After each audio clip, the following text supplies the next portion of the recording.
Guys, here with a new video for the channel. I hope you like it, and if you like it, don't forget to leave your powerful like Supreme God level, comment, and subscribe.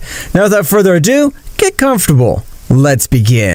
Like all beings in this world, kings, angels, gods, and mortals, they all fear a superior being. All of us can be betrayed by someone. However, when the betrayal is from someone close to us is when it hurts the most. And even the most quiet may have a desire to kill.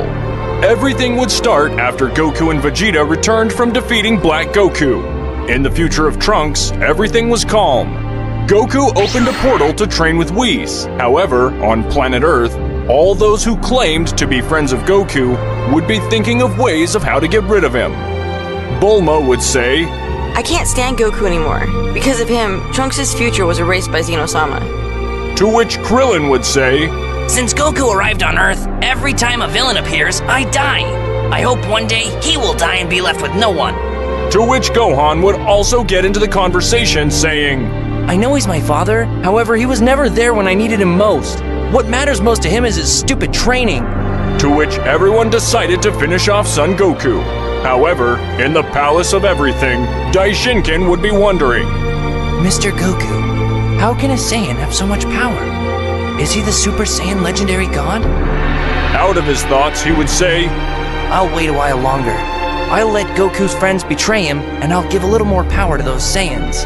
If Goku manages to defeat them, my doubts will be resolved. To which Daishinkin would begin with his evil plan. On the other hand, on Beerus's planet, Goku would continue training, to which Whis would say, Mr. Goku, you have progressed a lot in this time. I feel that you are already at 100% of Beerus's power, and you could even defeat him if you use the Kaioken. Goku, happy with his results, would return to planet Earth. Since he felt all the keys of his friends gathered, Goku would arrive at Capsule Cores, greeting them with his typical smile. However, no one answered him, to which Goku would say again, Hello, friends. Is something bad happening? A new villain appeared? To which an irritated Bulma would tell him, No, Goku, the only villain here is you. Go away. I wish you had never been born. And she would slap him. Bulma would have hit Goku before, but this one was different. He felt all the hatred and resentment that she had. Milk would say, You were never a good husband to her, so die. To which she would say, Children, kill Goku. Gohan and Goten would go to Super Saiyan Blue, leaving Goku amazed that he felt an immense power coming out of them, to which he felt an even greater power, being nothing more than Vegeta. All the other warriors would— Damn! Everyone would celebrate that victory, but what they did not know was that for them, it was the beginning of the end. The angel Margarita, upon witnessing the death of Son Goku, would say, So one cannot trust even their loved ones. To which the angel Margarita would remember that the great priest would have informed of a tournament of power, to which she would come up with an idea. Margarita would go to the other world because she's an angel, she could do it without any problem. She found the soul of Goku that would be a little disconcerted. Margarita would say, Son Goku. Goku would return to see her with eyes that did not express the slightest feeling for her. Margarita would say, I am the angel Margarita from Universe 11. I just saw everything that happened on planet Earth, and I come to offer you a new beginning. What do you say? Would you accept being a part of our universe? To which Goku would say, You really want this monster in your universe? Everywhere I go, I end up destroying it. Margarita would deny everything said by the Saiyan, saying, You are the noblest and bravest being I've ever met. Come to my universe and become much more powerful.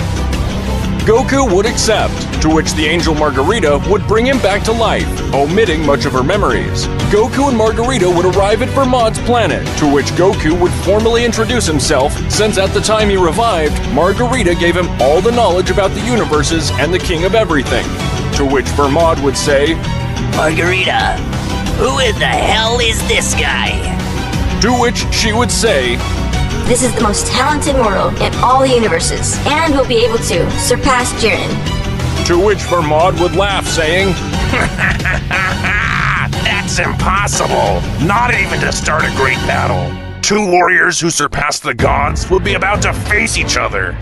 to which Goku, with a serious look, would say, So, you are the most powerful mortal of all the universes? Well, I think that's changed from now on. Meanwhile, Jiren confidently would tell her, Do not believe the big-haired Saiyan. I have crushed thousands of your race. where both would begin to exchange blows that would make everything around them rumble. Meanwhile, in the palace of the King of Everything, Daishinken was thinking about how to be the ruler of all. To which he would say, If I really want to be the ruler of everything, I must also have the power from home to family, of the demons of the Forbidden Family. returning to the battlefield, no one would have given a precise blow. However, Goku would tell him, For the warm-up, that was good. However, now you will see the power of a true Saiyan! Goku would move on to the perfect Ultra Instinct, where he would start slaughtering Jiren. Toppo would be shocked as he had never seen someone beat Jiren up like that. After a few moments in which Jiren was brutally beaten, he would get up and raise all his power, where he would start again with a great battle that would make the entire Universe 11 rumble. On the other hand, in Universe 7, Beerus and Whis would be talking about the sudden change that Goku's friends would have had, where Whis would begin to investigate, not reaching any conclusion. Meanwhile, with the fight between these two great warriors, it would be at its best, where Jiren would furiously say, Damn, since you have so much power, what the hell are you? You're not a normal Saiyan. where Goku, with a face cold and without any expression, would say, I am the mortal who rises above everything, and you will be my shadow. There, Goku, with a powerful Kamehameha, would leave him out of combat. Vermod would be surprised as Son Goku was able to defeat Jiren. The angel Margarita, who was the most powerful of all her brothers, would know that Son Goku was someone special and would begin to investigate. Meanwhile, the great priest felt that monstrous power because the Kamehameha exceeded the power of Margarita's barrier, where he would say, Son Goku is alive, and apparently he's in a Universe 11. Daishinken would open a portal quickly reaching Universe 11, where he would talk to Margarita about Son Goku. After the conversation, he would return. However, Margarita had noticed bad intentions in her father, to which she would continue training Goku. Margarita later could not continue with this intrigue and gathered the Super Dragon Balls, asking the god Zarama about Son Goku, in which he trembling would say, Perhaps it is the legendary Golden Saiyan, the one who from the lowest mortal territory reaches the territory highest, surpassing all ki. That subject will be the savior of this megaverse. However, before the High Priest Daishinken awakens his true power, he wants to devour all his power. Margarita would be shocked by what she heard. At that, the god Zarama would end up telling her, Only you can save this megaverse, or see it plunged into annihilation. the spheres would disappear, in which she would return to Universe 11. Sometime later, Goku would have already raised his power, surpassing Margarita. However, he was still below the Great Priest. Observing that Son Goku would be raising his power so disproportionately, he would say, It would be better for me to absorb that damn Saiyan's power before it becomes a nuisance. Daishinken would arrive where Goku and Margarita were training, and without warning, would open 3 strong blows to vital points, leaving Goku on the verge of death. Margarita knew the intention of the Great Priest, and with a quick movement would send Goku to a dimension where she would say, No one has managed to get out of that dimension, but I know that you, Goku, will find a way to do it and save this entire multiverse. Goku would enter said portal, and annoyed Daishinkan would tell her, No! What have you done, stupid? The trigger of my power is gone! where Daishinkan would send the angel Margarita to a dimension where she could not get out. Returning with Son Goku, he would be wandering through different dimensions of the universes, and from one moment to another, he would suddenly fall into a place where gravity was millions of times more than he was used to. However, a beautiful woman would appear on stage, seeing the Saiyan in those deplorable conditions, and she would say, He's a mere mortal. I shouldn't be interested. she would charge an attack where Goku, with the few forces he had left, Goku would have passed to the maximum power egoistic doctrine and would have taken that goddess with low guard, giving her a powerful blow that would make her crash on the ground, to which she would come out without any scratch and say, So, the Saiyans have evolved a lot since the last time I saw them. Or maybe not. only this Saiyan is the exception. He has an amazing hidden power. However, this would raise his power to 45%, and with a few strikes it would leave him lying on the ground. Then this would heal all his wounds. After a time, he would wake up very disturbed. What the hell are you doing here? Why are you helping me? Did you not want to kill me? In what that goddess with a smile would say. I am a goddess. Well, I'm half a goddess, half demon. My name is Nian, and I was banished here millions of years ago by Daishin-kan. I apologize for trying to kill you. Goku, hearing that girl's words were sincere, this he would accept, and he would begin to tell her everything he knew, in which Nian would say, If Daishin-kan wants something from you, you are special. and she would also say, Millions of years ago, I heard the legend of a legendary Saiyan. I don't know what he is like or if he will be real. And if it becomes real, you are the only one who could reach such a level. to which Goku would be surprised, since he didn't know he was a legend. Coming back out of the dimension, Daishin-kan would be looking for a way to try to enter this dimension, where he would say, It is impossible. No one would be able to leave that place. On the other hand, the Universe 11 would have disappeared from existence itself. Returning to the empty dimension, Goku and Nyan would have been training to break their limits, although the most outstanding was Saiyan Son Goku. After a time of training, Nyan would tell him, I want us to have a combat again to see how much you've progressed. to which Goku would accept, where both would start with a combat, to which Goku would pass to the Ultra Instinct maximum power, and with that power would make the goddess Nyan use 70% of all her power, and that was a bestiality, since Nyan would be very close to the level of the Great Priest, and this could be sealed thanks to Zeno-sama. They would continue to exchange blows for a few minutes more. However, Nyan would say, Stop. It's correct you have improved. A lot. However, you still have a lack of power, and even I also have a lack of power. We are both still not able to break the seal of this dimension and be able to escape. After a time, Goku would have a dream in which the goddess Nyan and Daisy were brutally killed by Daishin-kan. Goku would begin to raise his power in an amazing way and got into a new transformation, which surpassed the power of Nyan with ease.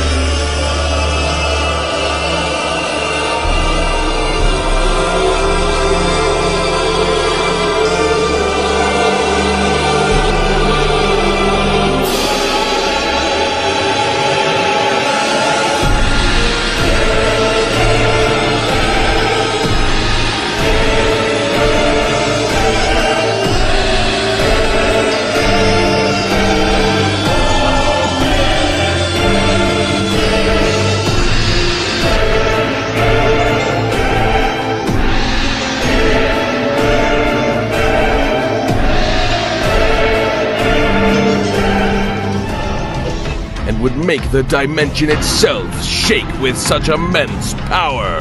Goku would open his eyes where these were purple, as well as all his hair, leaving the goddess Nyan surprised by his new appearance, which intimidated any warrior. A little nervous, Nyan would tell him. Goku, please, calm down. You are altering all dimensions. However, from one moment to another, he would fall unconscious. His body would not support all that immense power. The goddess Nyan would take the Saiyan to a bed so that he could recover. After a time, Goku would gain knowledge. Oh, what just happened? I don't remember anything. Where the goddess Nyan would begin to tell him everything that happened. Surprised, Goku would tell her, did I really reach a new transformation? And in this phase, I'm even more powerful than Daishinkan himself? Where the goddess Nyan would affirm everything said by the Saiyan. Coming back out of the dimension of the void, with Daishinkan, he was thinking how to unleash his revolution, where he would say, If I absorb the Saiyan of Universe 7, Vegeta, my power, it would increase. However, I don't think it's enough for those damned. On the other part on planet Earth, Saiyan Vegeta was found.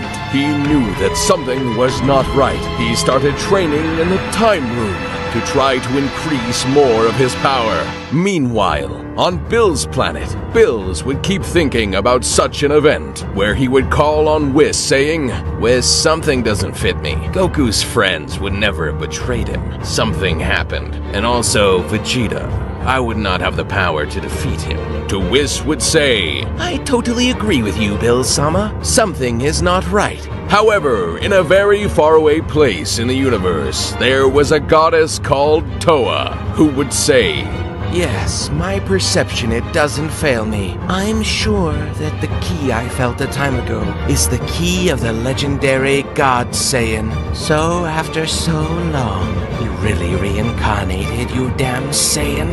However, it would return to observe a capsule saying to itself, You will be my victory card.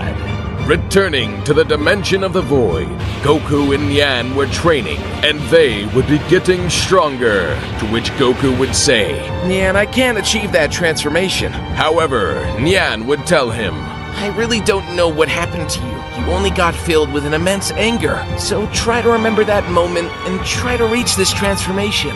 Where Goku would begin to raise his power in an amazing way. That's right. Goku, due to an increase in all his wrath. With that, he can achieve and have an even better transformation, where he would name it the Super Saiyan Phase 3 Purple. The power that he gave off was terrifying. After a few months, he could access said transformation at will. However, he didn't use it so much, because the waste of energy was brutal. Going back to the Kingdom of All, Daishinkan was desperate, since he couldn't support receiving orders from the damned dwarf of Zeno-sama, where he would start with his evil plan, absorbing the most powerful warriors of all universes. Warriors were included such as Jiren, Hit, Vegeta, among other beings of great power. Daishinkan was prepared to face the great Zeno-sama. However, he would say, No, I should train a little more, since the dwarf is always accompanied by his two guardians. They will be worthy rivals. Daishinkan, with all his new power, would create a dimension where he would begin to train. Coming back with Goku and the goddess Nyan, they would be having a bad feeling of all of this, where Goku would tell her, I don't know why I feel that everything is about to come to total annihilation. However, Nyan would tell him, I don't know why I feel so anguished. Apparently, out of this dimension, something terrible is about to happen. Where Goku, with a cold eye, would say, We must become much more powerful, as fast as possible, to be able to break this damn seal and go help our friends. It should be clarified that Goku would only pass transformed into the purple Super Saiyan to control better the waste of energy. After a time, Daishinkan felt prepared to face the King of All and his guardians. From a moment to another, he sent one of his guardians to fly, where the other put quickly in a combat pose and would say, What is happening to you, Dai? Did you hit your head or something? Where Daishinkan, with anger, would say, No, damn wars. I just realized the stupid king of everything is a child who doesn't know how to control the universes. So from now on, I will be the one who dominates them. For a moment to another, a great battle started, in which it seemed equal and both gave some good beats. However, from one moment to another, the other Guardian would arrive, giving them a little advantage. Zeno-sama would say, "Stop everything, because fighting in this place is not recommended. Because if there was a powerful rumble, the 4 knights of the underworld could awaken from their long sleep, and neither you nor I united could face them in any way." Where Daishinkan, confident of his power, would say, I never knew that there were subjects like this, but if these subjects appear, I will exterminate them with all my power. Where Zeno-sama, with the help of his immense power, he could create a dimension where the battle would continue.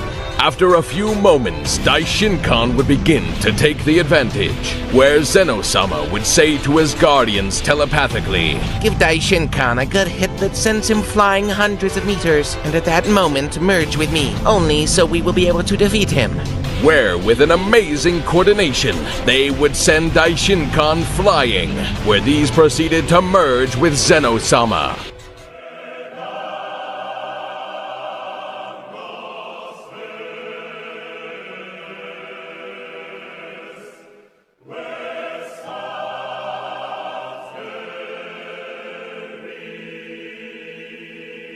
A great light illuminated the place, where a new subject would come out, which would leave Daishinkan amazed due to the energy that it would give off, where Daishinkan would ask, Who the hell are you? He would say, I am the true king of all. Now I am with all my power to the maximum. The Guardians are not more than parts of my power. But if the 3 of us unite from the true king of all, 25% to each of my Guardians and 50% I keep. Without prior notice, this began to give him a shraplet of blows, and they began to exchange blows. However, Zeno-sama started to give some very good blows to Daishinkan, and he would already be very hurt. Nevertheless, with a laughter, he would say, Your power is really supreme. Now you have to call yourself king of all. If I had not trained, now I would be trembling with fear. However, your power and mine are similar. Daishinkan would raise his power in an amazing way, where said dimension cannot support so much power, destroying planets and galaxies. Zeno-sama would be amazed. However, Daishinkan at 100% of his power gave him a strong hit that would send him to fly. On the other part, all the gods of destruction felt their universes were being destroyed little by little, where Bills, being the most powerful god of the 12, would summon all the gods, saying to them, A few months ago, the great priest has behaved in a strange way, and we, the gods, would be amazed. At this moment, Zeno-sama and Daishinkan are fighting, and if we do not do anything to help Zeno-sama, we will be the next on his list. That's right, brothers and gods. However, Mr. Bills has an idea, which is that all gods and angels merge around 48 hours. Where everyone would be doubting to do it, because facing the great priest is like choosing death. While in a very faraway place, the Toa demon would say, Everything is going just as I planned it. Daishinkan and Zeno-sama will die, freeing the 4 knights from the underworld. Finally, I will see you again, Father. Returning with Goku and Yan, they would continue training, and even within that dimension, some surprising key would arrive, to which Nyan would say, Damn, the prophecy is being fulfilled. The Supreme Angel and the King of All would start a great war, freeing 7 warriors of immense power, overcoming kings of all with such bestial power. The goddess Neen would be a little nervous because the prophecy that she feared so apparently was coming true.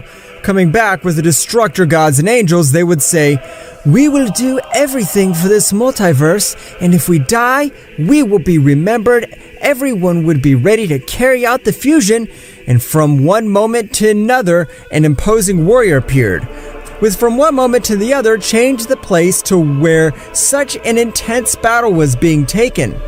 Daishinkan and Zeno-sama stopped their battle when observing that a new warrior appeared and his power did not lose against theirs. Where Zeno-sama, already wounded and tired, would say, "Who are you? Are you a new ally or a new enemy?" And he would say, "I am an archangel, and I am here to help you, great Zeno-sama. I am the union of all, the guardian angels and destructor gods, where the three warriors would be put in battle pose."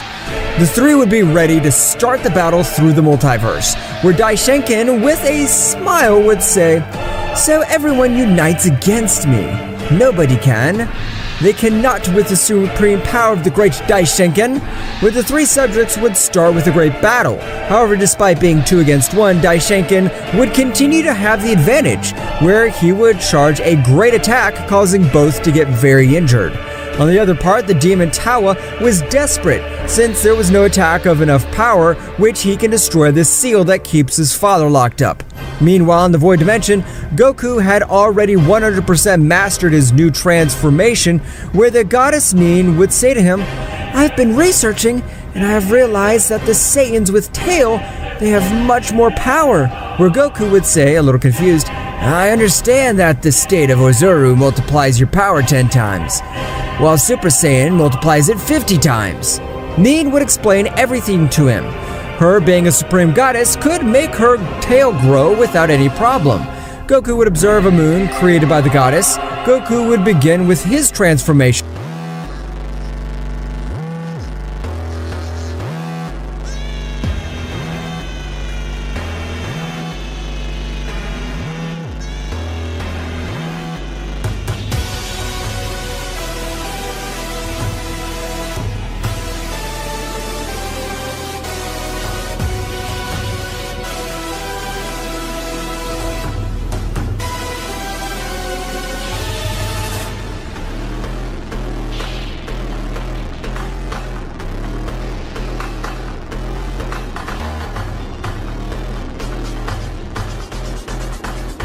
After a few moments, Goku would be in the Ozuru phase, but something that characterized him was that his fur was purple and he would be destroying everything around him. Nin would try to calm him, where she would say, "Goku, you once told me you would protect me, and now you're about to kill me." Goku started to come to reason, reaching the Super Saiyan Phase 4 purple, in which Nin would be surprised by so much power. That makes her shake. Meanwhile, out from the dimension of the void, the warriors would continue with the great battle, where a great attack near the Palace of Everything, the seal was cracked. One of the 4 knights from the underworld could exit. The knight that opened was Rene. The 3 warriors felt an immense power Zeno-sama feared would say, "Oh no, the seal's been broken! You're Rene, one of the 4 knights of the underworld," to which he would say, "Oh, so long time no see you, Zeno-sama. I suppose millions of years have passed since the last time. I can see that they are in a fight, so I will join." Rene, from one moment to another, gave a few blows to each of them, in which they would be very injured. The 3 warriors would make a momentary truce that, even with their combined powers, they were no rival for this being. On the other part of Tawa Demon would say, "That Ki is one of the 4 knights of the underworld. If I'm not wrong, he's Rene. Then he would take care of all of them and free my father, thus starting the apocalypse." While in the Void Dimension, Goku already mastered his new transformation, even though he preferred to be in Phase 3 of the Purple Super Saiyan, since Phase 4 would only be used with a true opponent. Goku and Nin would be ready to leave that dimension, where Goku would increase his power to Phase 3 in a brutal way, creating various dimensional portals, entering where they felt the power of Zeno-sama when they arrived. They would observe a universe here where Goku would say, "Far away from here I feel 4 great powers. 3 of them are decreasing quickly," where he would take Nin and teleport, arriving at the battlefield. At the moment of arriving, Nin would be surprised because he recognized Rene. He would say, "Nin, long time without seeing you, traitor demon. You joined the clan of the goddesses, and with the seal of darkness you closed us. Now you will pay with your death for that betrayal." where Rinai, at his maximum speed that nobody was able to see except of Goku, he would give a strong blow. However, Goku would give his fist stopped and say, "Calm down, friend. Now your opponent is me." Furious, Rinai would say, "Damn Saiyan, don't mess in my business if you don't want to die." Nevertheless, confident Goku would say to him, "Here, the only one who would die would be you," where Goku of a strong blow would make him back down. Both would start with a great battle where a clear winner was observed. Meanwhile, Nin would heal everyone present, including Daishinken. After a time, both warriors appeared, to which Rinai would say, "You have a great Saiyan power. However, you allowed me to touch you on several occasions." Nin would shout, "No, Goku! Rinai will use his most powerful technique!" Where Rinai shouts, "Die, damn Saiyan, devourer of gods!" This technique consists of destroying the body of the adversary from the inside, and then a strong explosion is observed in the universe, where the Archangel would be surprised, where he would say, "That is Goku." It should be clarified that the god who dominated the fusion was Bills, because he was the most powerful god. However, Rinai would start laughing. However, when the smoke dissipated, Goku would come out seriously saying, "You're not more than a poor insect. The only thing you did is raise the dust. Look, learn how you should attack." Where Goku would raise his hand saying, "Punishment of gods," where that attack would collide with Rinai, beginning to reduce him to atoms. However, Goku would return to observe Daishinken with a cold eye, saying to him, "You damn priest, now you'll pay for what you did to me." Goku would yell, "Receive this! Attack of the Dragon God!" An immense dragon came out of Goku's fist, not leaving Daishinken's ashes. Everyone would be celebrating the Saiyan's victory, while Toa would say, "It is impossible that a common Saiyan has killed a knight of the underworld." However, this would have no more option than waiting for another knight to be able to exit the seal. Coming back with the others, Zeno-sama would be defused, where he would say to Goku, "If it hadn't been for your help, this entire universe would have seen in total annihilation. Thank you very much, Son Goku." Everyone would be about to leave, and from one moment to another, a power was felt, which even exceeded by tens of times the power of Rinai. That's right, another knight of the underworld, and his name was Hydra. That subject would say, "I feel that Rinai's presence disappeared here, so one of you should have killed him." Where Goku would step forward saying, "Yes is here, where your friend died, just like you will." That subject would laugh and say, "Now with the death of Rinai, his power will be mine." Hydra would raise his power in an incredible way. However, Goku, confident, would say, "No matter the power of how many warriors you absorb, the same, you will not be a rival for me." Both warriors would start the battle. Everyone present would be surprised, and they could not even move due to the pressure they exercised, where Nin would say, "Seriously, this is a battle. I'm not even able to see anything," and the same happened with Zeno-sama and his guardians. Everyone depended on Goku winning with that fight. While they exchanged blows, Hydra would say to him, "I see that you have a great Saiyan level of by chance. You would not like to be part of the Knights of the Underworld." Where Goku would refuse the offer, saying to him, "I'm bored of this fight. You don't make me use all my power." Where Hydra, surprised at what he said, would attack Goku. However, he would stop his power with a single hand, saying to him, "I see that you have the power to destroy universes and galaxies, but not a simple Saiyan." Goku would give him a strong blow that would make Hydra fly through space, and Goku would load a powerful Kamehameha.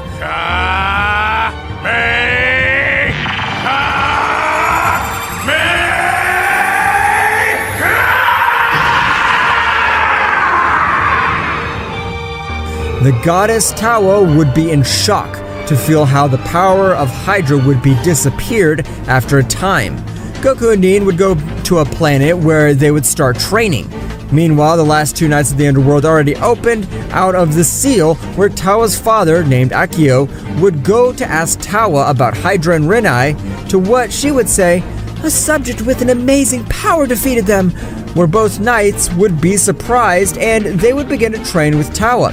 To increase their powers, what they didn't know was that within said seal there were 3 subjects, more than one power even bigger. They would have been locked up by the previous king of all, and these took longer to leave due to their power. Coming back with Goku and Nin, they would say, "The universe has been quiet lately. There's no fun."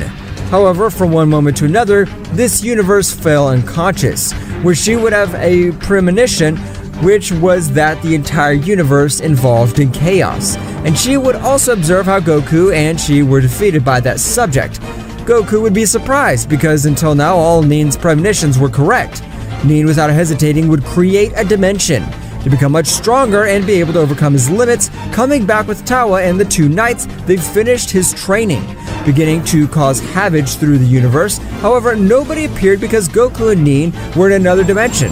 So Xeno-sama's guards and Xeno-sama himself confronted him, where both gentlemen would begin to laugh, saying, "Xeno-sama, how do you think you can defeat us? Did you forget who we are?" Where a quick moment would leave him lying on the ground very wounded and the guardians could not even move.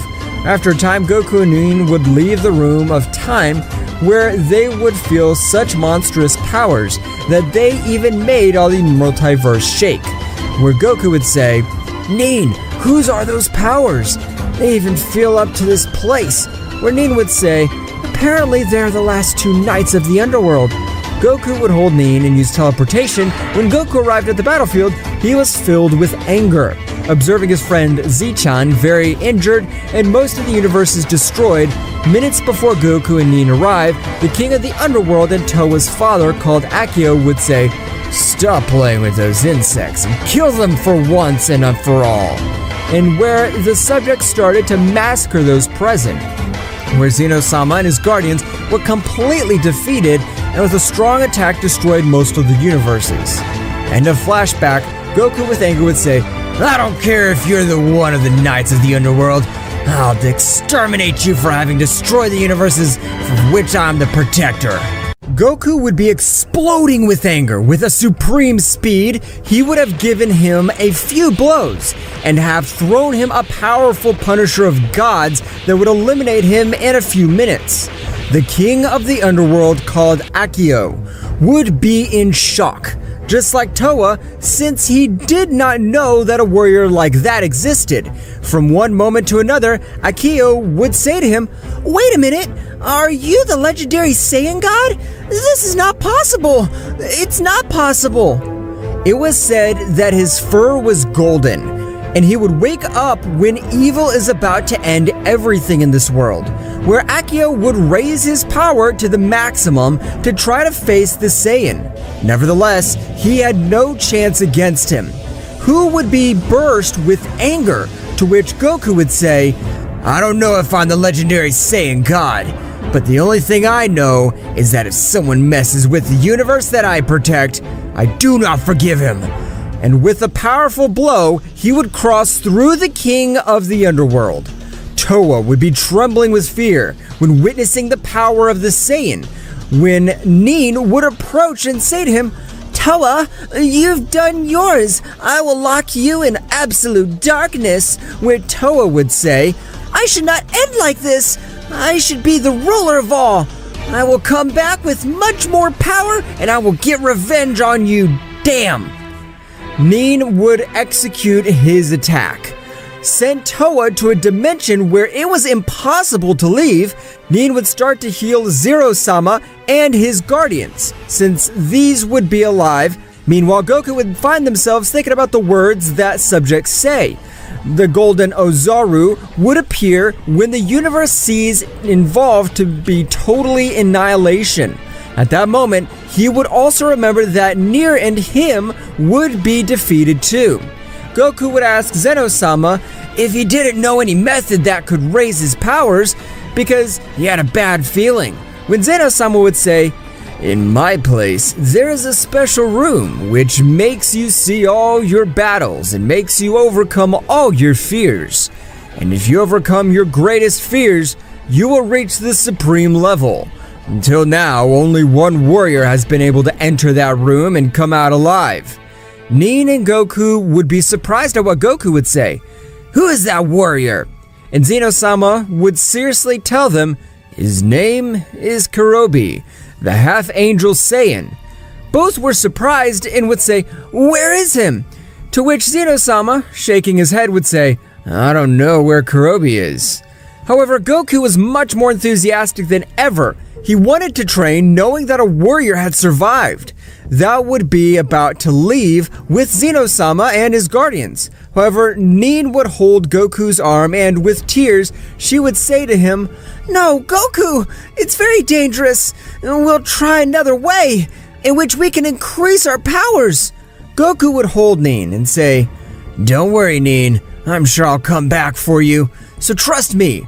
Everyone will march," where Goku would be in front of a great door of light, and he would went into that place. At that moment that Goku entered and the door disappeared, without previous advised, they would have hit him infinite times, where he would be on guard saying, "Who the hell are you?" Where a voice saying to him, "Don't you remember me, Kakarot? I am the Prince of the Saiyans." Goku, when observing him, his head would begin to hurt, where both would start with a fierce combat. However, while the battle extended, more opponents arrived like Cell, Frieza, amongst other old enemies. After a time, Goku would already be very injured and on the verge of death, where he would remember the words said by Zeno-sama, "It's not real. The only thing you must do is be able to control everyone your fears." Where a very wounded Goku would concentrate, and from one moment to another, all the warriors in front of them would have disappeared, and a new door opened, where Goku would feel an immense power coming from it, where a voice would come out of the door saying, "Many warriors have come here in search of being able to dominate all the universes, but you are different. I see that you want the power to protect the multiverse and all your loved ones. You are worthy to have the power that goes beyond any existence." Meanwhile, out of that place, a month would have already passed, where Nin would be worried, just like Zeno-sama and the Guardians. They would be worried since they did not know why Son Goku had not returned yet. However, Nin would try to enter, but it was impossible. Nin would tell Zeno-sama and the Guardians to notify him of any situation. She would leave back to her planet. Meanwhile, coming back to Goku, he was in the phase of Super Saiyan 4 Purple, although little by little his fur would be turning a golden color, which was imposing authority. At the moment that Goku reached 100% of all his power, he would leave the room, where at the moment of leaving, everyone would be surprised by the power they felt. Nin, that he was on his planet, she went quickly. At the palace of the king of everything, finding a totally different Goku, Nin would run to hug him, and this would correspond to the hug. After a few moments, a strong tremor made the palace of everything shake, where Zeno-sama, frightened, would say, "What? How are you here? I had not seen you millions of years ago." Where a subject would appear saying, "So long, no see you, Zeno-sama. I see you have made new friends," where Goku, feeling a great power coming from that subject, would say, "Who are you and what are you looking here?" That subject with a smile would say, "I am Kurobi, the semi-angel Saiyan, and I could feel an overwhelming power, which is able to make me use a little of my power. So I came as fast as possible. So, you are the second warrior to get out of alive from that place. Then are you ready for battle?" Kurobi, without previous warning, launched at a supreme speed that nobody was able to observe, and in an instant, this gave him 54 blows, leaving him lying on the ground. However, Kurobi would seriously tell him, "So you are skillful. You can move a little, so that I can't hit you in your vital parts." However, Goku would stand up and he would say, "Do not think I'm so easy to defeat, so admire my power." Goku raised his power, and at an impressive speed he would go on to attack, where both warriors would be exchanging blows. However, Kurobi would be having the advantage, having a lot more experience than Son Goku. he dominated his power much better after an exchange of blows. Both would stop, and with a challenging look, they would say, "You are the strongest rival I have ever faced." Both would remain as rivals when everything would be peace and tranquility for a short time. However, a subject that even much more power than all would be about to awaken to bring annihilation to all the universes. However, after a time, Goku and Nin would be on their planet where they trained from time to time. On the other planet in the Kingdom of Everything, something strange would happen because everything would start to shake. However, Xeno-sama and his guardians did not feel any ki since the power that was overflowing from that other dimension. However, from one instant to another, the seal was completely destroyed, where a subject would appear in the Palace of Everything. However, the guardians of Xeno-sama would say, "Who the hell are you? Do you want to be erased by the King of Nothing?" Where the subject would smile and say, "If you answer me, I will not kill you. I'm looking for the legendary God Saiyan, or better known as the Golden Azaru." All those who were in the Kingdom of Everything would be amazed, where that subject would raise his power and asking again Xeno-sama, and with Goku saying, "Goku is an extremely powerful subject is looking for you. Help us please, Goku, quickly." He would transport to Xeno-sama Palace, giving that subject a big blow, and he would use teletransportation again, taking them to his planet with Nin. Nevertheless, this would return quickly and both would be observing each other. With Goku, a more serious look would say, "Who are you?" Where that subject would say, "I am the one of the most powerful beings. Although above me there are 6 beings that are known as the Supreme Archangels. They have no rival, and they gave me the mission to exterminate the Golden Azaru before his true power awakens. I am Mira the Destroyer." Goku would be a little surprised. He would tell him with a smile, "Do you really think you can defeat me?" To which Goku in a millisecond gave Mira a strong blow. However, Mira was able to observe the attack. However, his body was slow, where Mira, furious, he would get up and say, "Damn monkey, you think you're smart?" Where both warriors would begin with a great battle. Meanwhile, on Nin's planet, this would have made everyone recover. Nin would ask them for an explanation, to which Xeno-sama would tell her everything happened with that warrior, where she would be a little surprised, and in a few moments, even in Nin's planet, strong exhortations from Ki arrived, where everyone would be surprised returning to the battlefield. The two warriors were equal. However, Mira would launch a great energy attack, to which Goku, with a strong kick, he derails them, and Mira, a little surprised, would say, "How the hell do you have so much power?" Meanwhile, in a place far away from the Palace of Everything, Kurobe was found who felt those great powers, where he would say, "Son Goku is fighting against someone else. The power of the subject does not lose against Goku's." Meanwhile, with both warriors, they have received very good hitting. However, Mira, confident, would say, "Oh, I see that we have the same strength. However, I'm only using 50% of all my power. You have no chance against me." Confident, Goku would say to him, "Have I showed you my power?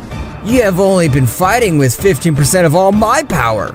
Mira, surprised and scared, would say, "No, it cannot be possible. You're lying. It's not possible that you have so much power. I'll keep all your power. Gods devour." Mira, at the moment that he started absorbing Goku's power, he felt his body exploded.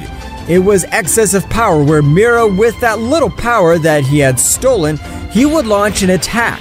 However, Goku would leave games, increasing his majestic power a little more to 35%, where with a few blows he would leave him down on the ground and very badly wounded. To which Goku would say, "I have no wish to kill you, but if I found out that you're causing trouble for this multiverse, I'll have no mercy on you." Goku would throw a ki sphere at him that would launch him thousands of kilometers through space. However, Mira would stay alive. In the meantime, very far from that place, in a floating castle where gravity made you fall and even die, there was a subject who would say, "Mira was defeated, so the Orzu has come back stronger than ever. But apparently it's not even half of its true power yet. But it didn't come a burden for my plans." This annoying Saiyan may become a burden for my plans. I can't let this happen. Meanwhile, returning to the empty dimension, Towa was investigating in his crosshair, where, with the help of a spell, he would make two powerful warriors come to his rescue. Meanwhile, on Earth, Vegeta and Broly were fighting, even though from one moment to another, both warriors began to be filled with a dark energy, and from a strong scream, their hairs would have to change to gray from one moment to another.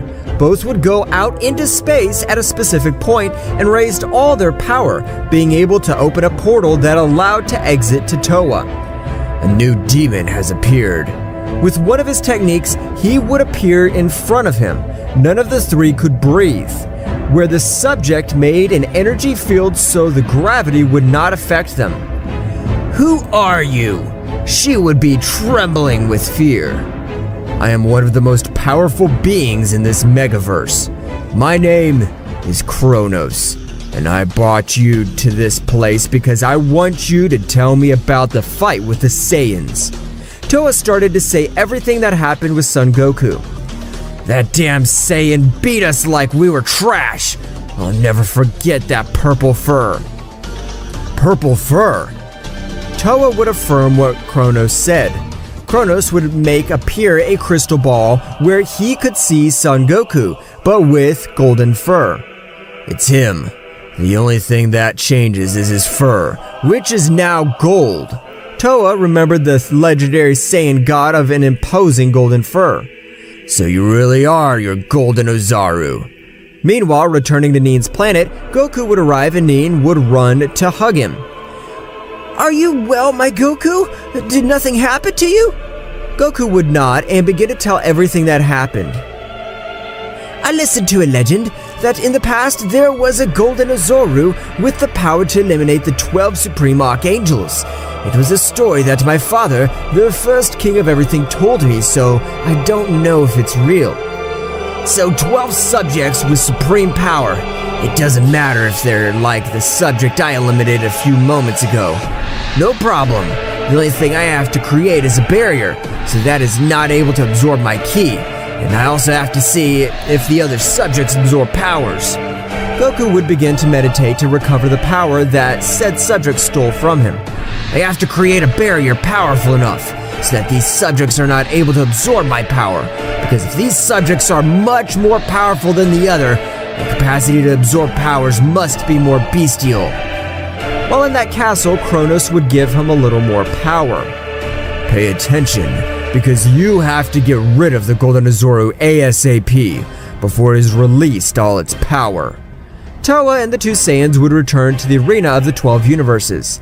This power is surprising. I feel that I can destroy whoever I want. Broly and Vegeta, go to a planet and learn to control all your new power. You two will be the first to face the subject. Both Saiyans came out through the universe looking for a planet with good conditions to train and become much more powerful. Meanwhile, Goku and Nin would be thinking, Goku, even if you are very powerful, we need many more aliens for this war that is coming. And beings from the Palace of Everything. They don't have enough power to do it. I have an idea, and if we meet beings with the Super Dragon Balls, in the far, a voice would say, Don't forget about me, son Goku. I also want a little fun. That's right. It was Kurobi that arrived on Nin's planet. The three warriors came out of the planet, and with Nin's help, they found the Super Dragon Balls, and with Nin's help, they found them very quickly. When calling on the great god Zarma, he observed and said, O great goddess of creation Nin-sama, it is an honor to have you in front of me. Tell me, what is your wish? And if it is in my possibilities, I will do it. We need powerful warriors, because a great battle is about to begin. There are powerful warriors from different timelines. One of them is Kakarot from Universe 14, who was able to overcome his Destructor God and his Guardian Angel. Also, there is Karma, the Saiyan demigod, son of an angel and a Saiyan, and last but not least, there's a warrior called Kinoto. I don't know his origin, but he is an extremely powerful warrior. Do you want me to bring them to life? needing his accent in affirmation to everything the great god Zarma said. However, I do not have enough power to bring them to life. I offer you a large part of my power so that those 3 allies can join me. Zarma would accept. Goku would raise his power to the maximum, and this would launch an attack that would enter his entire body, and filled with a brutal power, having the capacity to bring the 3 warriors to life. Goku, Nin, and Kurobi would appear. I am the Saiyan semi-god. Who the hell has brought me to life? If it is for any stupidity, I will exterminate this multiverse. Nin started to explain everything to them, and the 3 warriors would accept. They would all return to Nin's planet, where they would start with a rigorous training to be able to increase their power quickly. Meanwhile, Broly and Vegeta would already dominate all the power and would be ready to go attack Son Goku and his friends. Toa would talk to them telepathically. Broly and Vegeta, it's not time to attack yet. That Saiyan surpasses us. Let us keep training a little more. Meanwhile, in the floating castle, Kronos, thinking this, would say, so the Golden Azoru has returned. This time I will make him pay for every damn thing he did to us. Flashback millions of years ago, Kakarot the Golden Azoru was the protector of the multiverse. He was even more respected than the kings of everything. However, there were 3 clans, and those were the demons, gods, and Saiyans, which wanted to get rid of Kakarot because his power was out of the normal. To which, with the powerful seal untying pathetic life, however, Kakarot's power began immense. Could not be sealed in its entirety, where Kakarot sworn to come back for all of them. They are not the same. I can feel like an even stronger power flows in between them. The damned one is controlling everything from the shadows. Kakaroto would be on a planet where he recovered his power little by little. However, with the elimination of the 6 universes, this perished imminently, where before he died, he performed a technique to come back to life without keeping any of his memories. End of flashback. Damn, Ozoru, you will pay for the death of my brother. You will be the first on my list. I'll have your head like a trophy in my mind. He would listen. Kronos is not yet the time to kill the Saiyan. Remember that we need his power for the war that is approaching. Returning to Nin's planet, they would have finished their training. Boys, we have become very powerful. However, I don't know if we're capable of beating those 6 Supreme Archangels. It's said that their power goes beyond everything. That is not the Goku that I know. The Goku that I know would never give up, and as strong as his opponent may be, he would get up again and again until you defeat them. Goku would give Nin the right. Son Goku, we feel very powerful. Nevertheless, we will be able to defeat that subject even though they have amazing power. We are Saiyans. I don't know if we can really beat them.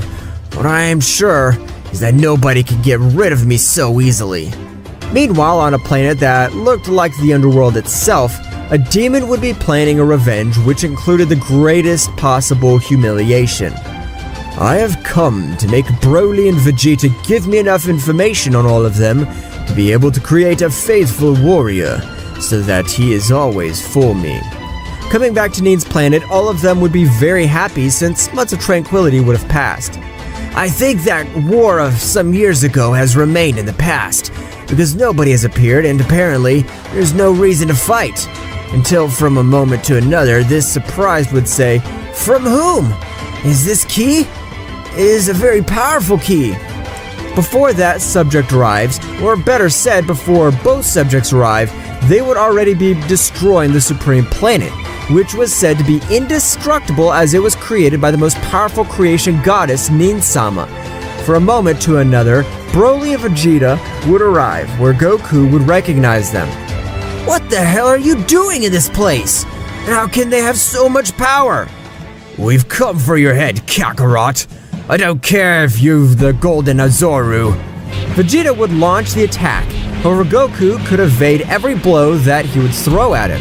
However, Broly would join the combat, balancing things a little more. Toa, who would be observing everything from a crystal ball. The power of these two has increased in a great way.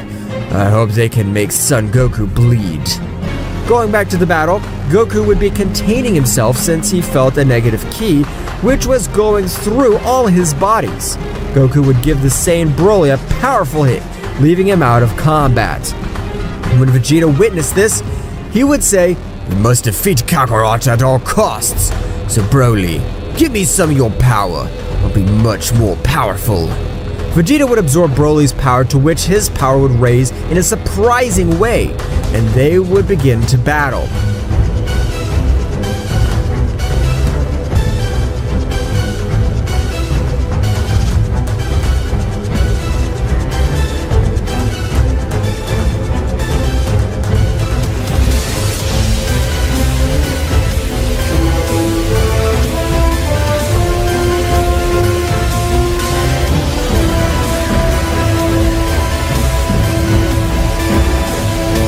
You're dumb. I want to see the destruction on your face. Did you really think I was using all my power? A little scared, Vegeta would launch the attacks. However, his powers were useless before the Saiyan, who had exceeded a warrior named Black Goku, who has great power. Tell him he has my approval to bring said warrior to life and end this damn Golden Azaru once and for all. That subject would leave the place, addressing where the god Zamara, giving him all that information. Zamara, with his immense power, would bring back Goku to life and would make him appear in front of him. Where the hell am I? Who are you? Why do I feel great pressure in my body? We are the Supreme Archangels, those beings who are above the king of everything. What am I doing here? What do you need me for? We need your power. The Golden Azaru has returned. As you know, him son Goku is a danger to us, and apparently you want revenge. We'll give you the necessary power, and you will be able to increase your level. I have the same body as Goku, so I can reach his power level. The training would start where Black Goku would reach the variance of Super Saiyan Rose, where this would no longer increase his power so much, and if he did it, it was minimally. From this moment, you will train with Akira. A subject with a peculiar appearance will appear in the training camp. I will help you become much more powerful and overcome your limits. So you better be prepared. The first is to grow your tail. After a time, Black would have reached the Super Saiyan Phase 4 Rose, having a power of even Broly and Vegeta united. Black felt finished to the end, the Saiyan son Goku. No, Black, you're not yet prepared. With that power, you can't even tickle that Saiyan. The days would pass where Black would increase his combat power more and more, in order to have his long-needed revenge. While on Neen's planet, a few years would have already passed, since the time difference was brutal. It seems that they've gotten tired of this and no one's side wants war. But I was completely wrong, since the battle between good and evil was about to start, and it would not be an easy battle to win. Coming back with Black Goku and Akira, they would continue training. Black would have strengthened his body in an incredible way, having the power of with a single hit exterminate the great Daishinkan priest. The time has come for you to have a fight with me, so don't hold back. Black, from one moment to another, increased all his power and launched the attack. However, Akira, with only one hand, stopped all his strikes. This is not a damn game. If you are more powerful than me, attack me. Akira, with a smile, would give him a strong hit that would make him spit blood. Black would not give up, giving up with difficulty, and this would raise his power to the limit, making the entire training camp shake. Now attack me with everything. Without prior notice, Black would create a scythe with the intention of cutting one of his contact with his body. It would break into 1,000 pieces. Impossible! This is impossible! What the hell are you? I am the third most powerful Supreme Archangel. Don't make me bored, Black. This at a flash speed that Black could not observe anything. He would give him 54 blows and key points, leaving him on the edge of death. Akira would take him and take him to a camera so that he could recover. After a few days, Black would have recovered, having a very powerful Zenkai.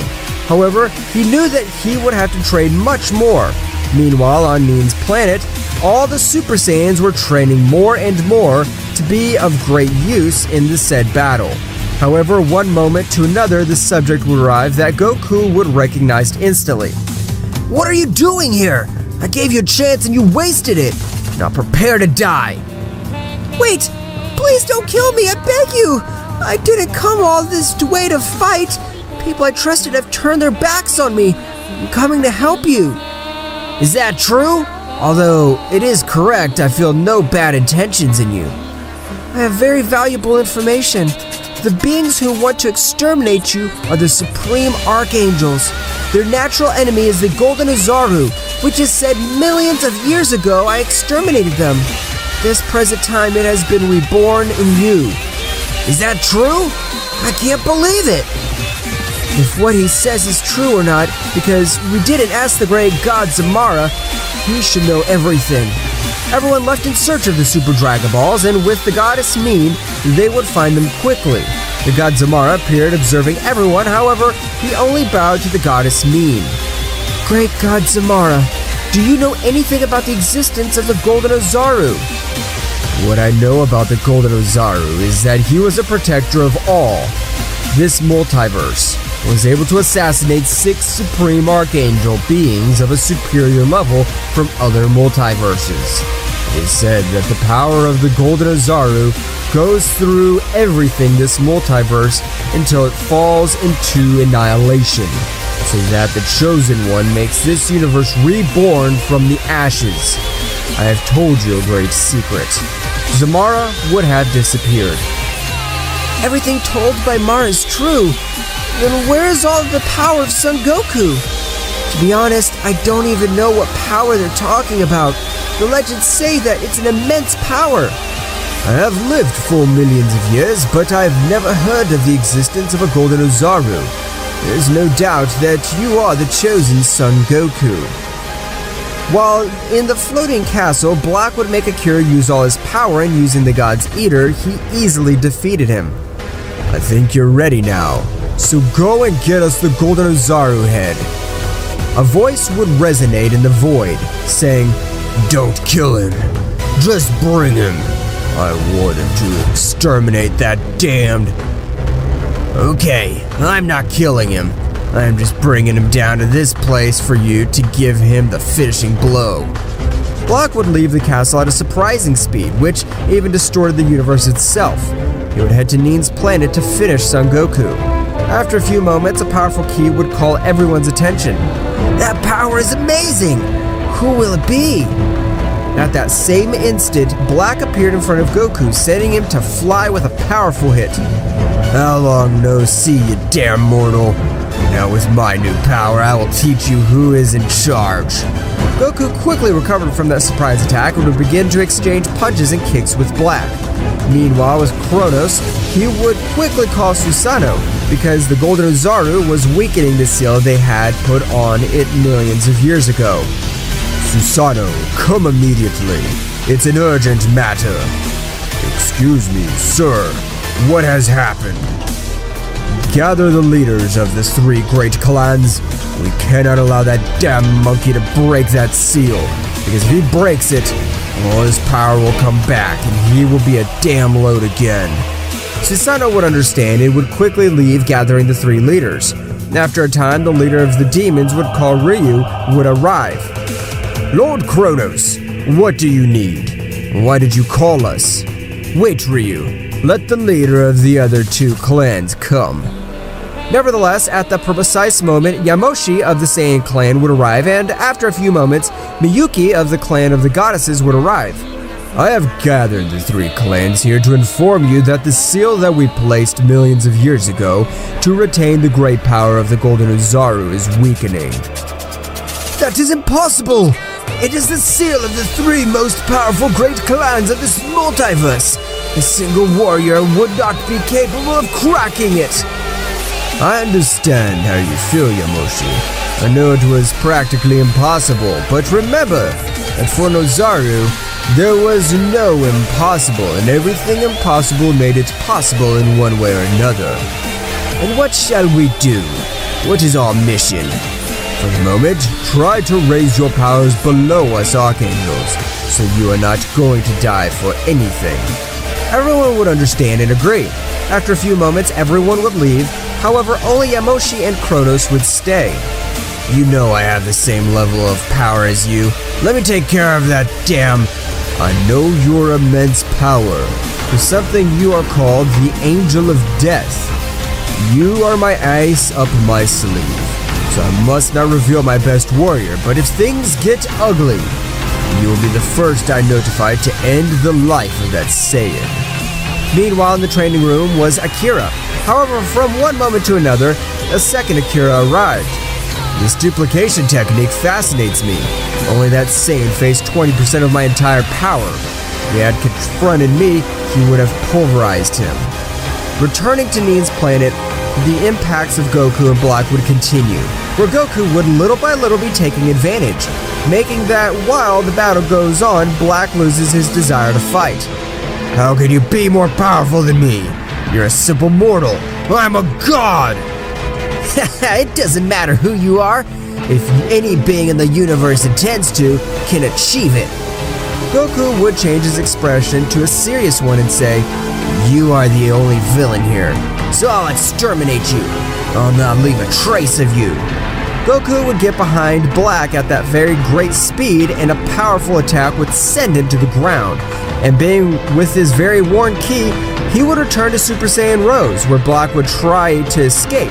However, Goku would charge a powerful Kamehameha that would reduce it to atoms. You must become more powerful and be prepared for this war that is approaching. Nin creates a room with increased gravity, where it would create said room, but it would put something additional in it. That one day out of that room, be 6 years inside, everyone would enter. After a time, those who stand out were the Saiyans. However, Karma and Kurobi became rivals and wanted to overcome every day more and be better than the other. Son Goku, why don't we just take care of all this once and for all, so we leave games and we can be in peace? I have also thought about it, but we can't do it since we don't know the true power of our enemy. After a time, Karma and Kurobi would have a combat in which the shockwaves were evident, making everything in its path thrown and being very destructive. However, Karma would launch a powerful ki wave at him, which Kurobi would reject her with a great hit. Karma, you have no chance against me. On the other hand, Kakaroto opened out of the room, since his power was immense. However, a great tremor would be present on the planet, where a subject of a strange appearance would appear, saying, I am in search of the golden...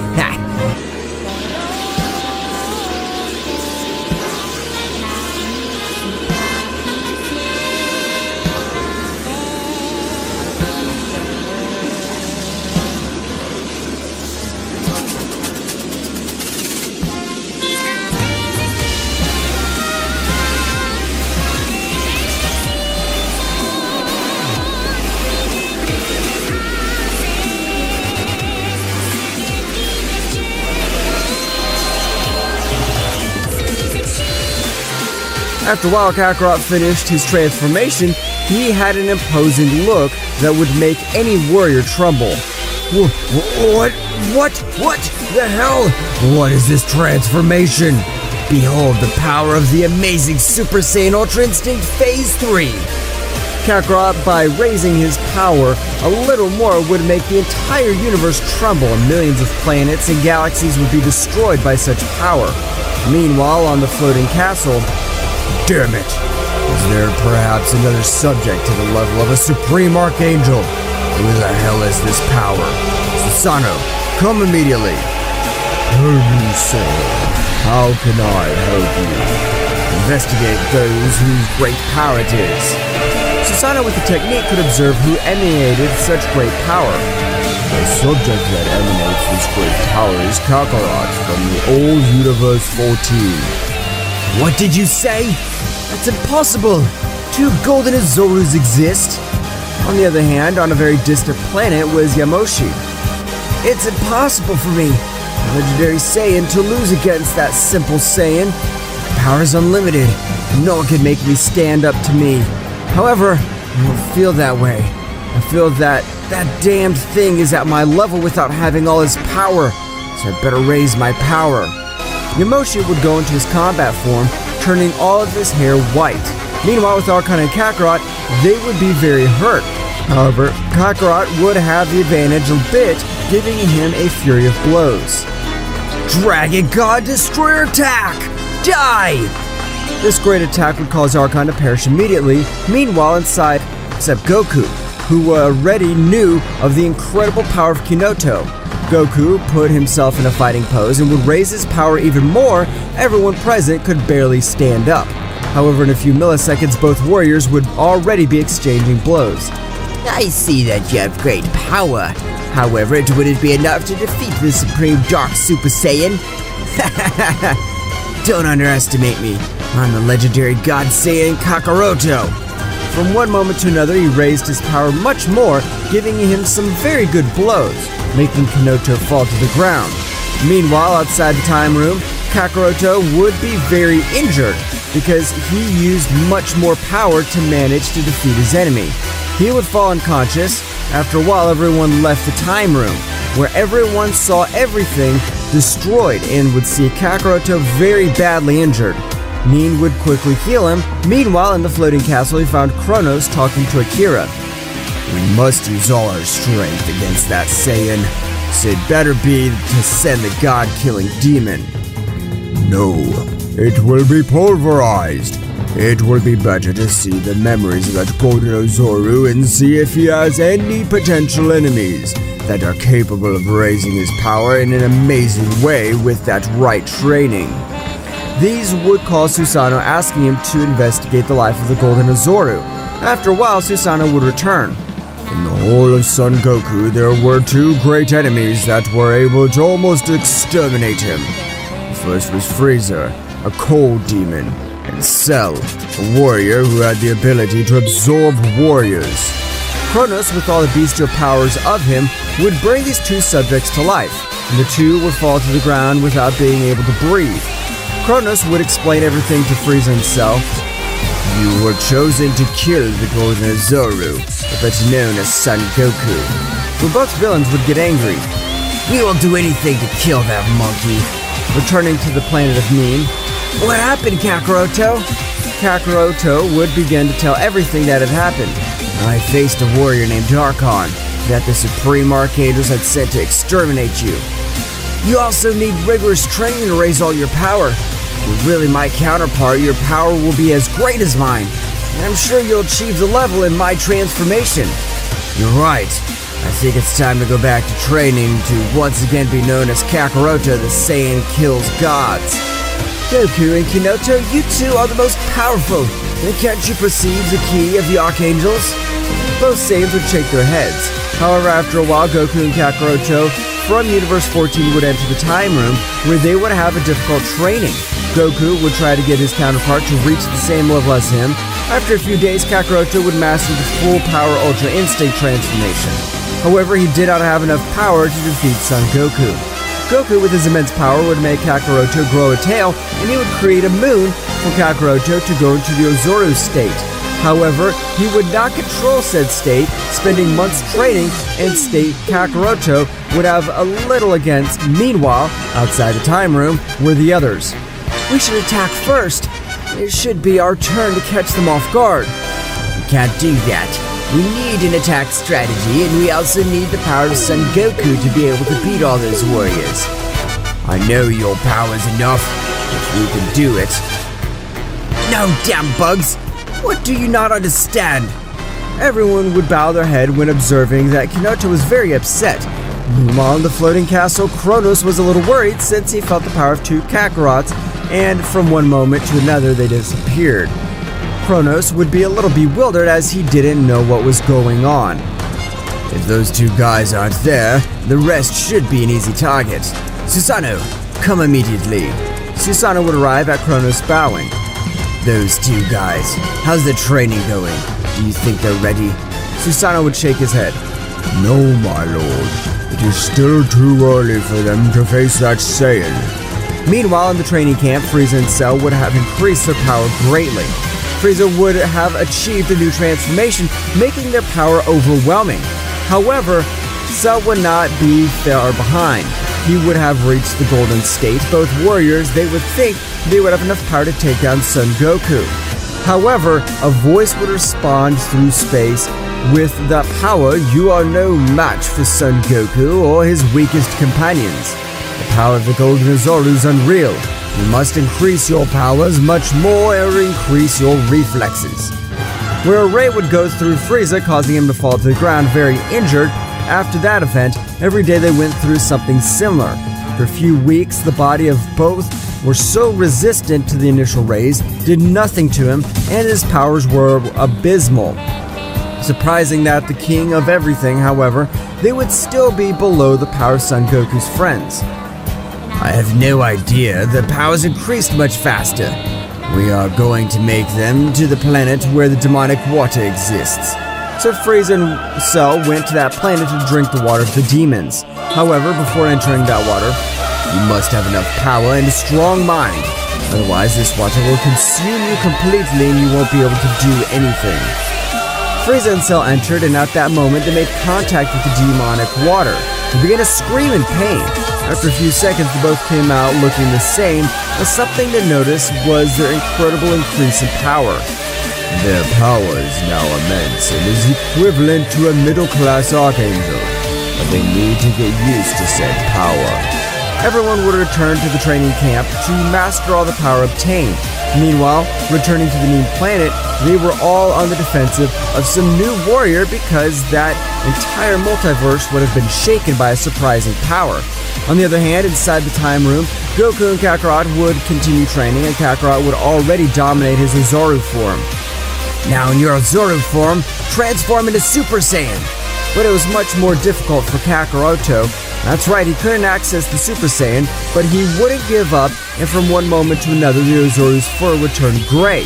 Goku would be a little confused when observing Kakaroto's color. What does this mean? I didn't go through that transformation. What's that transformation?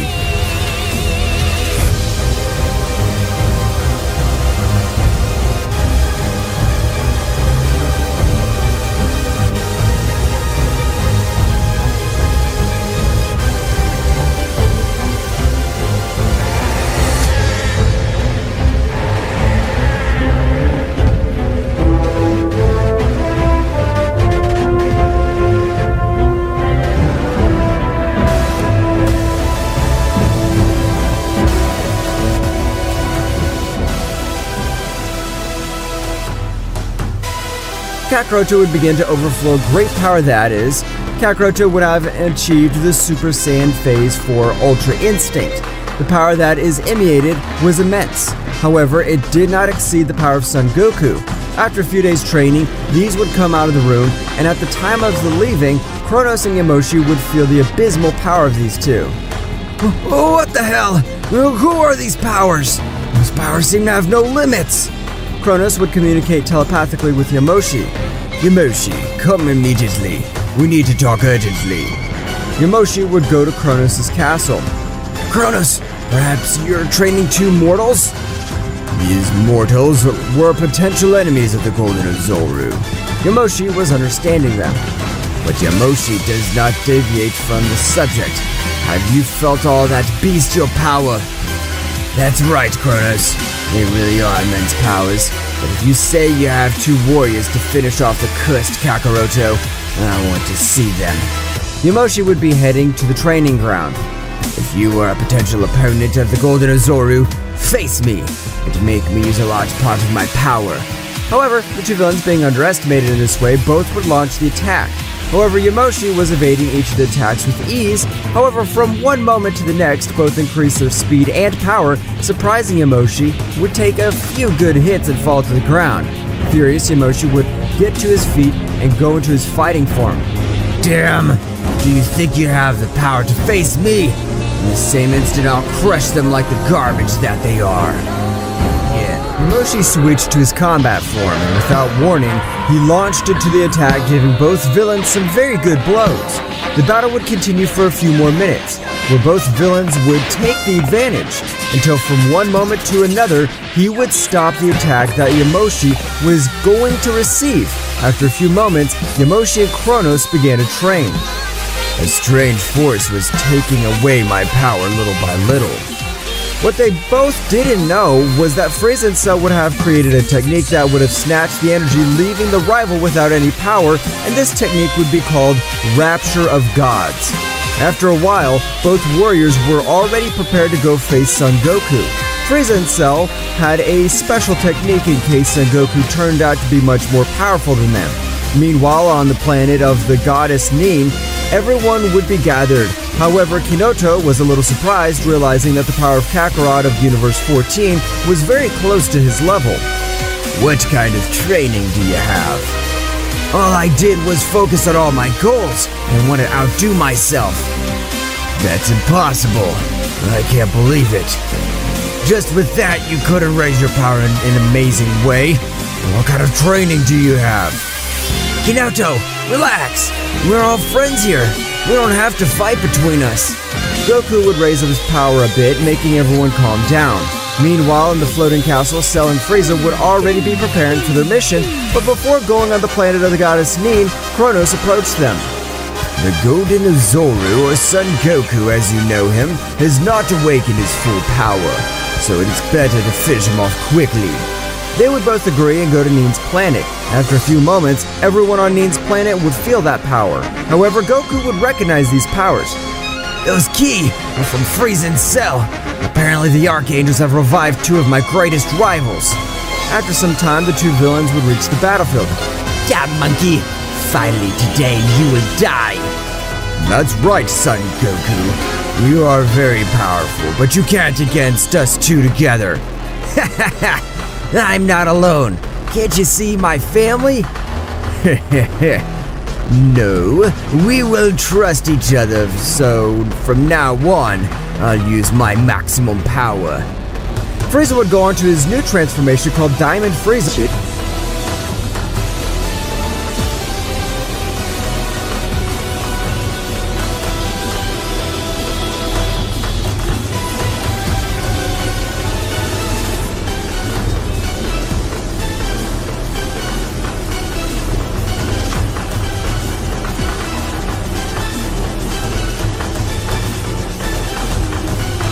And Cell by having the Saiyan cells go to Super Saiyan Blue. All those present would be surprised by such power. What the hell? How long have they been training? Ha ha ha! You don't remember that we're the prodigies. You better be prepared, Son Goku. However, a voice would resound from everyone's back. Son Goku, let us take care of this to us. Kakarot from Universe 14 would also come forward, where both villains were surprised by the presence of two Gokus. There are two Gokus? What's going on? Don't get too confused, Cold Demon. I'm Kakaroto from Universe 14, so get ready. I'll tear you to pieces. After a moment, the battle would begin. The whole universe would begin to shake in a bestial way. Frieza and Kakaroto exchanged some very good blows between them. I see that you have great power, but that will not be enough for you to defeat the evil Emperor. Meanwhile, with Cell and Kinoto, they were also exchanging blows. However, Kinoto would be fighting at the same level as Cell since he wanted to test the level of his opponent. Goku and the others would be watching the entire battle. After a moment, the warriors appeared. I see that they're powerful, but they won't be able to defeat us. Don't be so confident, since we're not using our full power. Cell and Frieza would get even angrier, renewing the entire battle, this time shaking the 12 universes, exchanging blows for a few minutes. The warriors would separate, staring at each other. Meanwhile, in a floating castle, Kronos and Yamoshi were looking at such monstrous power. Those two have increased their power in an incredible way. You're right, Yamoshi. And you thought they were simple worms. Meanwhile, in another multiverse, those subordinates sent by Kronos have great power.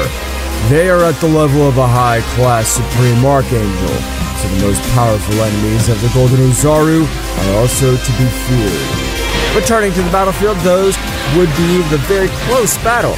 The intensity was so much that it could even be felt reaching other multiverses. Well, this was good for a warm-up. It's time to use all our power. Kinoto would increase his power in an incredible way. Kinoto increases all his power, I'll do the same. Kakaroto, like Kinoto, was raising his power in a surprising way. That's right, both began to increase their power in an incredible way, causing all the universes to tremble. After a few moments, both warriors would be seen at 100% of all their power.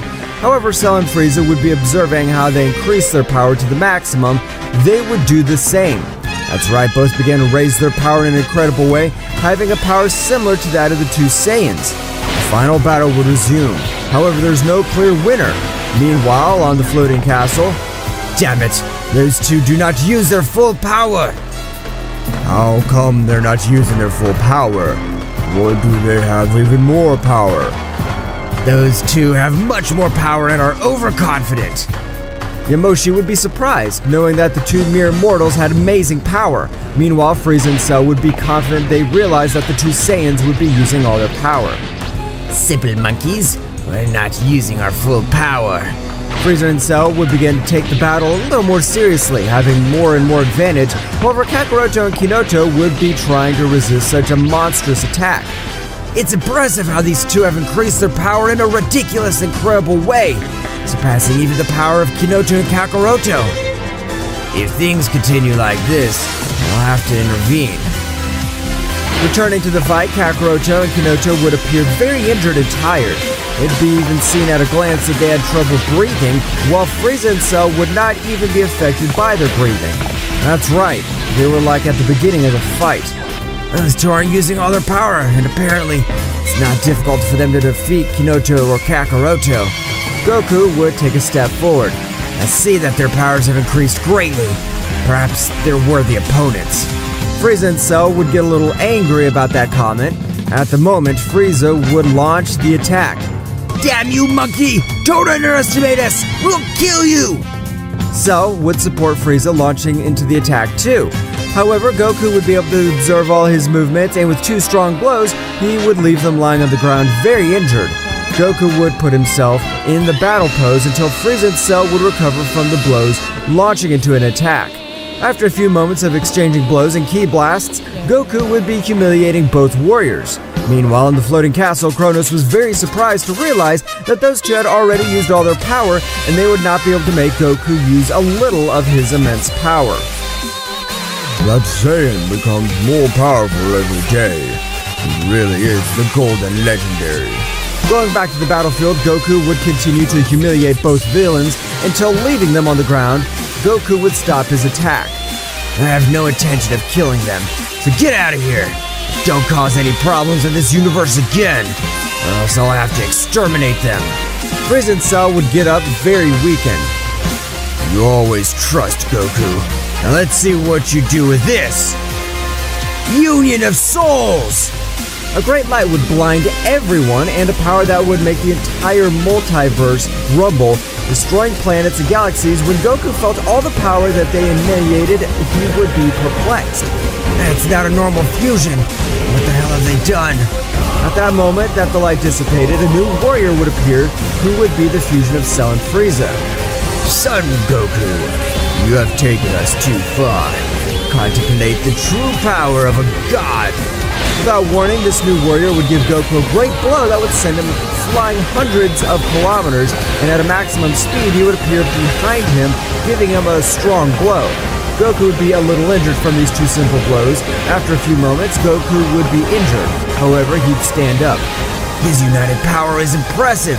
Since separated, they were nothing more than simple flies. Now I have a worthy rival of whom I can use all my majestic power. Goku would then begin to rise his power in a bestial way, where the same planet, universes, and timelines were affected by this great power. When Goku finished raising all his power, he would return to observe them. I hope you're ready, since I'm at 80% of my full power now. everyone would be surprised, since the power that is emanated was immense. After a moment, Goku would come out of the crater that they had sent him. This is a worthy opponent. To be able to defeat him, I'll have to use all my power. Feeling that the power of his enemy and was not losing, Goku decided to use much more power. However, Frieza was not surprised by such an increase in power, and after a moment, Goku would finish raising his power without warning. At the speed of the light, Goku would give him a shrapnel of blows, and that's how the battle would decide the future of the entire multiverse begin. The clashes of his fists were so bestial that they distorted reality itself. Is that a battle? Not even beings of our level can even see them. So Son Goku, you've been holding back all this time and your power level is amazing. Sometime later, both warriors appeared. However, Frieza would have fewer wounds than Son Goku. Oh, I see that you're trying, damn monkey. But even with all the efforts you make, you'll not be able to defeat us. Meanwhile, in another multiverse, there was a Supreme Archangel. That immense power that is felt is capable of defeating most of the Supreme Archangels. Only King-level Archangels are capable of facing that power. But hopefully, that warrior is capable of defeating the Golden Ozoru, since I don't want to be the one to take care of that damned insect myself. Returning to the battlefield, Goku would have many more wounds. You've increased your power level in a great way. You're the most powerful rival I've ever faced. You're perfect to test my new power. What no one knew was that the power that Goku showed was his maximum power before he entered the time room. That's right, Goku would raise his power a little more, power that he obtained with his hard training. Goku, some very good blows, would make the fusion writhe in pain as it felt the greatest agony ever felt. I gave you one last chance to leave. You decided to waste it. Now I'll exterminate you! Goku would be able to eliminate Frieza with a powerful energy slingshot. But at that precise moment, a new warrior would appear on the battlefield, stopping Goku's great attack. I don't think your power would reach that much. The power is amazing. You made me use 35% of my power to stop your attack. A new warrior would have appeared on the battlefield, stopping Son Goku's attack with extreme ease. Who are you? And what are you looking for in this place?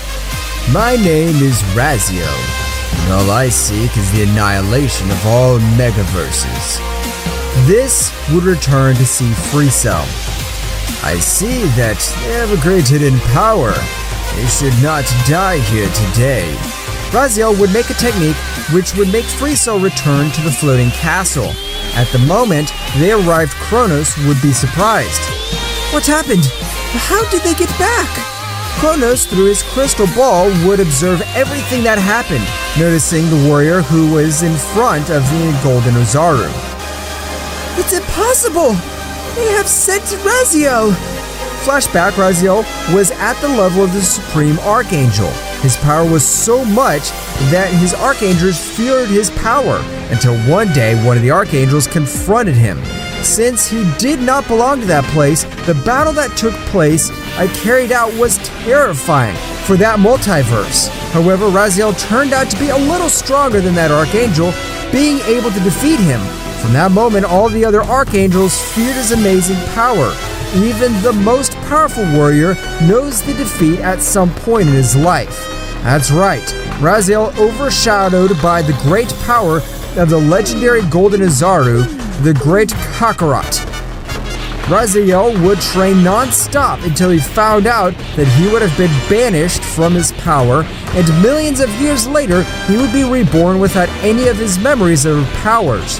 Razio, learning that the Golden Ozaru had already been reborn, allowed him to become much more powerful in order to have a worthy fight. End of flashback. Goku would get into a fighting pose. At that moment, Razio would increase his fighting level a bit, causing a surprising gravity to drop throughout the place. The power of this guy is extreme! Even I find it hard to breathe. After a few moments, Razio launched the attack. At the precise moment, Goku raised all his remaining power, since he knew that the beginning in front of him had to face him with all his power. Both warriors began with an incredible battle. Meanwhile, in the floating castle, Kronos was observing the great battle. Those two monsters. I don't know how the hell they have so much power. Meanwhile, in the underworld, Ryuk was a little surprised due to the powers that he perceived. We really should increase our powers much more. If not, we would be rivals for those guys. Returning to the battlefield, the clash of fists would continue, while they exchanged blows. You are disappointing me, Golden Ozaru. You really are not the one I faced millions of years ago. Did you and I already face each other? I don't remember you. At that moment, without warning, Raziel would launch a large ball of energy at him that would make Goku fall to the planet very badly injured. Raziel would rise into the air. Great Kakarot, Golden Ozaru. You have really disappointed me. I did not think that my rival would be so weak. Raziel would charge in even greater power. Nevertheless, by condensing much more power, the attack was slow, but Nin was difficulty due to the gravity would heal Goku. I think I'll die if I don't use this technique. I'll still die if that attack collides with us. Goku would then raise his power to the maximum, breaking all his limits. Kaioken! Enhance 100 times! The power that this would have released would be incredible, managing to return all that massive attack in a single blow. I knew you'd have much more power. That's Golden Ozaru. Show me what you're capable of. Goku, without warning, would begin to slaughter Raziel that would make him fall to the ground again and again. However, he would not have any scratches. Furious, Goku would concentrate all his power in his fist. Dragon God Destroyer! Explosive blow! An immense dragon would come out of his fist. Raziel would raise his power a little more and was able to stop that colossal attack with one hand. Everyone present was surprised. Impossible! I concentrate all my power in that attack. How did you stop it? You cannot have stopped it with one hand. Raziel would whisper something in the ear, and a strong blow to the back of his neck would knock him out. Raziel would rise to the sky. The Golden Ozaru made me use 45% of all my power. Just for that, I'll spare your lives this time. But don't get excited, because the next time we meet, we'll be enemies to the death. Raziel would disappear from that place. Meanwhile, in the floating castle, a very furious Kronos. What the hell is happening to Raziel? That damn had the power to exterminate him and he didn't do it. The Golden Ozaru was the only one that made Raziel to feel defeat, and Son Goku is not at the level he was before. Most likely Raziel wants to defeat Son Goku when he has all his power, so he can defeat will be much more humiliating. Kronos would calm down a bit from the explanation that Yamoshi would have given him. Let's hope this doesn't get out of hand for Raziel. Returning to Nin's planet, Goku was very badly injured. Raziel would have left him in a terrible condition, that he was even on the verge of death. Nin would begin to heal him with his great power, but he would not wake up. What Raziel had not done was awaken a large part of his memories of the past, and that he would be able to overcome the Great Barrier of Power and gave him a great battle again, since it is the combat that he's waiting for, and the friends of Goku, they would be very worried. His ki is stable, his wounds are healed. Why doesn't he wake up? No one present would be able to answer, and the only thing they could do was wait for the one hope to awaken. However, the Saiyans would be furious at not being able to help at all, and being prey to that incredible pressure would have crushed them as if the gravity was involved.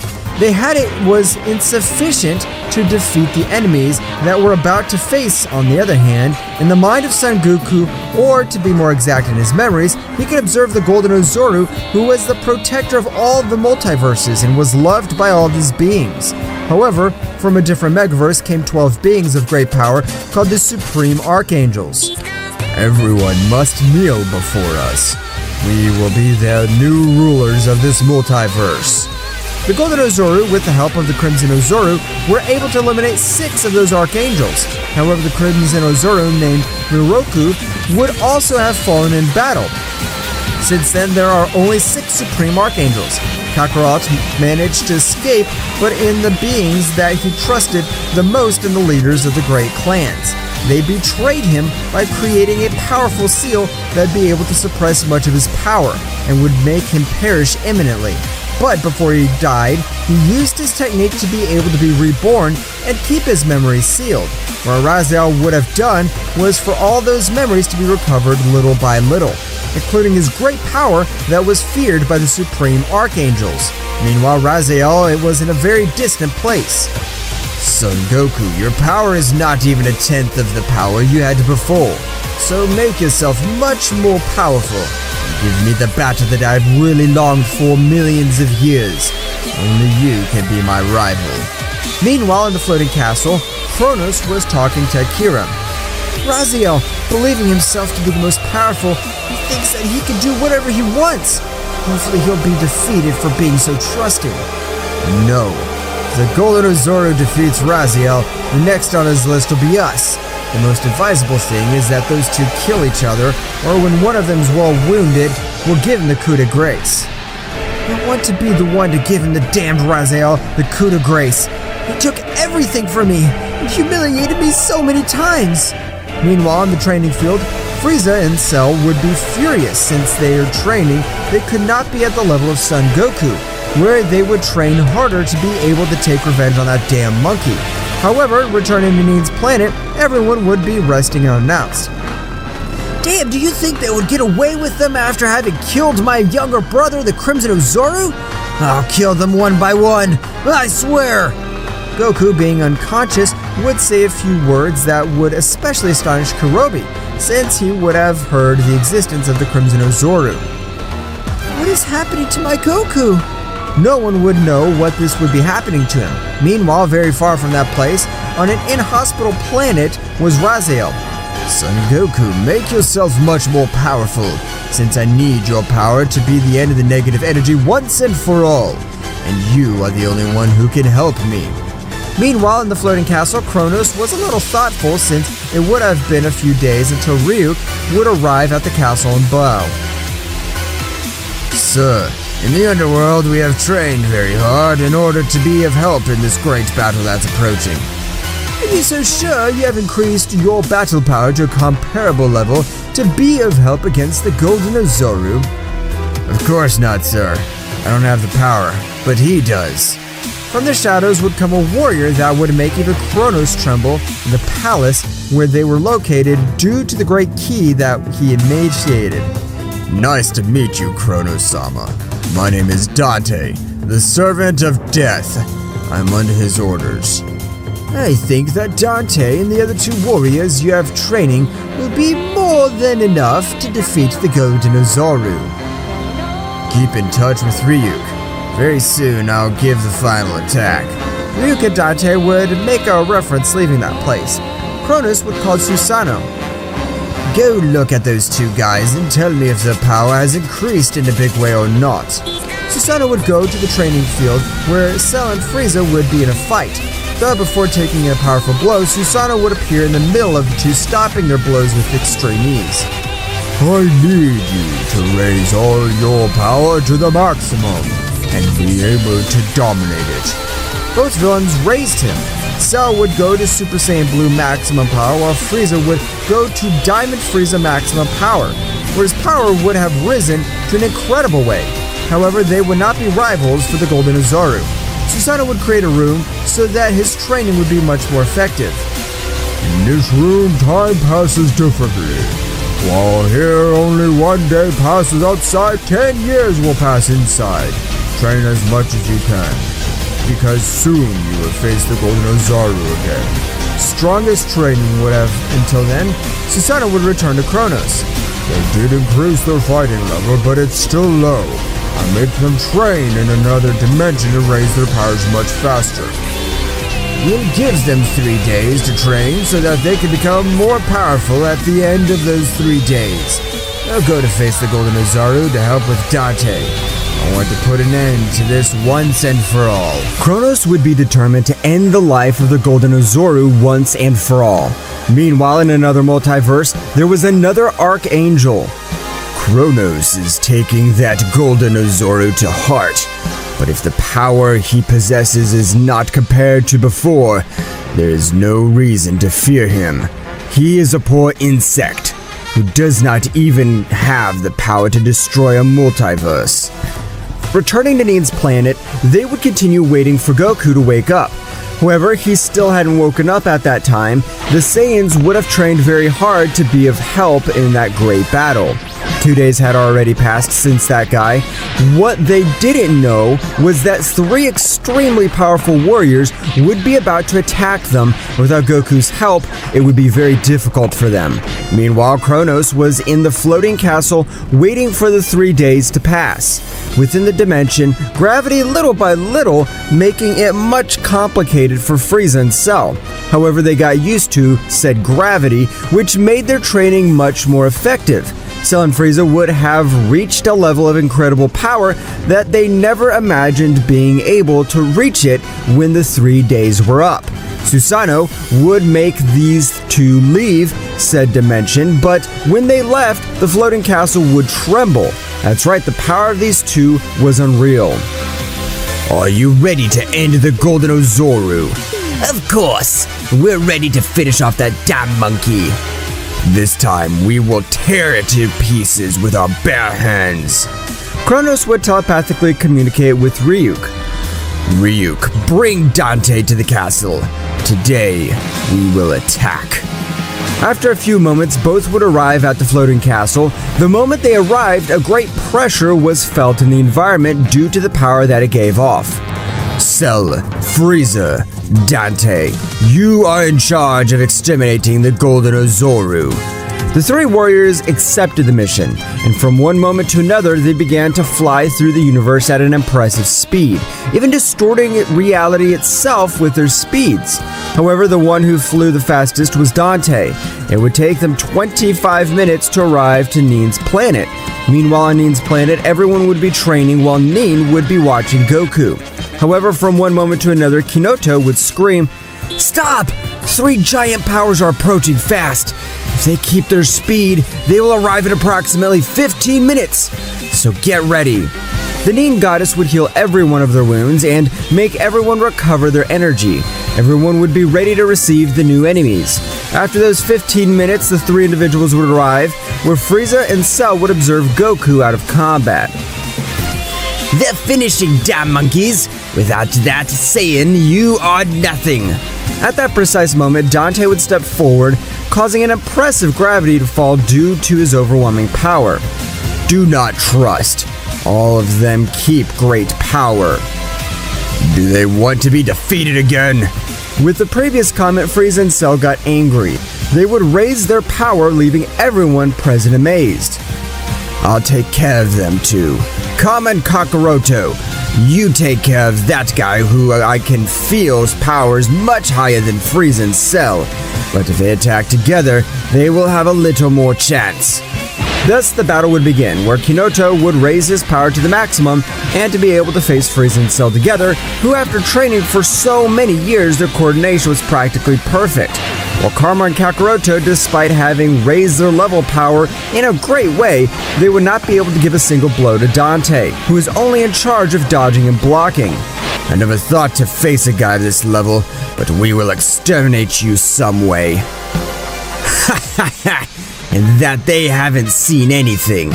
Dante, at a flashing speed, would give them his shrapnel of blows, causing the place where they were to be destroyed, and causing them all to fall to the ground without being able to see anything. What the hell? I can't see anything! Dante would be with a smile on the top of the planet. Ha ha ha ha! I don't think you are allies of the Golden Ozoru, if your level of power is compared to simple ants. Kakaroto and Karma, hearing what Dante said, would get even angrier, going to attack anyway. However, the result was the same. Meanwhile, in the floating castle, Kronos and Ryuk were observing the great battle that they would be having. If all goes well, we will be victorious, and we will have the head of the Golden Ozoru. With that, we won't have to worry about that damn monkey anymore. Going back to the battlefield, Kinoto would be very evenly matched with Frieza and Cell. I see you have raised your power in an incredible way. but you will not be able to against me. Our separate powers are similar to yours, but let's see what happens when we merge. Kinoto would launch at maximum speed to avoid it. However, it was too late. That's right, Free Cell would have appeared on the battlefield with a powerful blow that almost left him out of combat. He would crash into multiple rocks. Nin would be protecting Goku with an energy field. Goku, please wake up. We need your power. Meanwhile, with the battle, these would be in favor of the Archangel, since Karma and Kakaroto would also have received some good blows. Having great damage from Kinoto, he would be receiving some good blows that would not even defend him due to such overwhelming power at that moment. Free Cell of a powerful blow would send him to crash with Karma and Kakaroto. That's right, the three warriors would fall to the ground very badly wounded and completely defeated. Dante would create a large sphere of ki to exterminate them. This is their end. There were no challenge. They didn't even help me to warm up, damn worms. However, the attack would not collide with them. Dante, confused, would charge another sphere with even more power, and the same thing happened at that precise moment. Dante and Free Cell fell with a heavy blow, and a voice would resonate. Did they think I'd let them exterminate my family? That's right, Goku would have managed to wake up from that dream that almost ended his entire family and himself without having the opportunity to defend himself. Goku finally woke up! Of course I've woken up. I'm not going to let these damned ones finish off my loved ones. Goku with a cold look would observe Free Cell. I gave you one last chance, and you missed it. On this planet, it'll be your death. Free Cell and Dante would put themselves in a battle pose, raising their power to the maximum. However, they did not realize Goku would have given them a flurry of blows, making them fall to the ground very badly injured. These two were surprised by such overwhelming power. I see that the Golden Ozoru's not an insect after all. Your allies were garbage. They're not my allies. They're my family. You dare to hurt them! I will not forgive you! Goku would start the attack where Dante and Free Cell would think they had an advantage being 2 against 1. They would be pressured more and more by Goku's powerful attacks. This was good for warming up. Meanwhile, Kinoto managed to hear what Goku said. Kinoto would be surprised. How warm up? Hasn't he been using all his power? Kinoto was not the only one surprised. That's right, Dante and Free Cell would also have been in shock at that moment. Goku began to raise his power to incredible levels. Meanwhile, in a very distant place, Raziel, who was feeling such a brutal power. That's Kakaroto. Keeping increasing all your power, you still haven't even reached 50%. Recover all of your power fast. And finally, soon we'll be able to put an end to all that negative energy that corrupts the other gods and beings of great power. Returning to the battlefield, Goku would have increased his power in a chilling way. I think that with my 80%, it'll be more than enough. Goku, from one moment to another, teleported, appearing in front of Free Cell. I told you that I've given you one last chance. Die! Attack of the Dragon God Destroyer! That's right, Goku exterminated Free Cell with a single blow. At that moment, he was a little scared. What the hell? Since when do you have that immense power? When we arrived on this planet, your power reserves were almost at 0. Thanks to you, I've woken up. I could feel a great power that was going to collide with my planet and friends. That's right, you trusted since you could finish them off once and for all. But you gave me time to wake up. Like that now will be your end. Dante, a little scared, would raise all his power that was hidden. I do not think to die so easily. I will not die here. Meanwhile, in the floating castle, Kronos was surprised. That bastard is recovering all his power little by little. I think that I should be the one to finish off that damn monkey. Returning to Nin's planet, the battle would be totally in favor of Son Goku. The clash of his fists would be causing lightning to fall everywhere. Dante would already be very badly injured because he would have received some very good blows from Goku. Dante, you're a great warrior. I hope that in the future you'll be reborn as someone with a good heart, and we can have our revenge. But in the meantime, you die. Receive the power of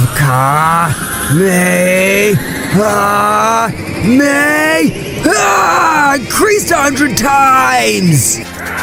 Dante would try to stop the great attack. He would not do anything to stop it or deflect it.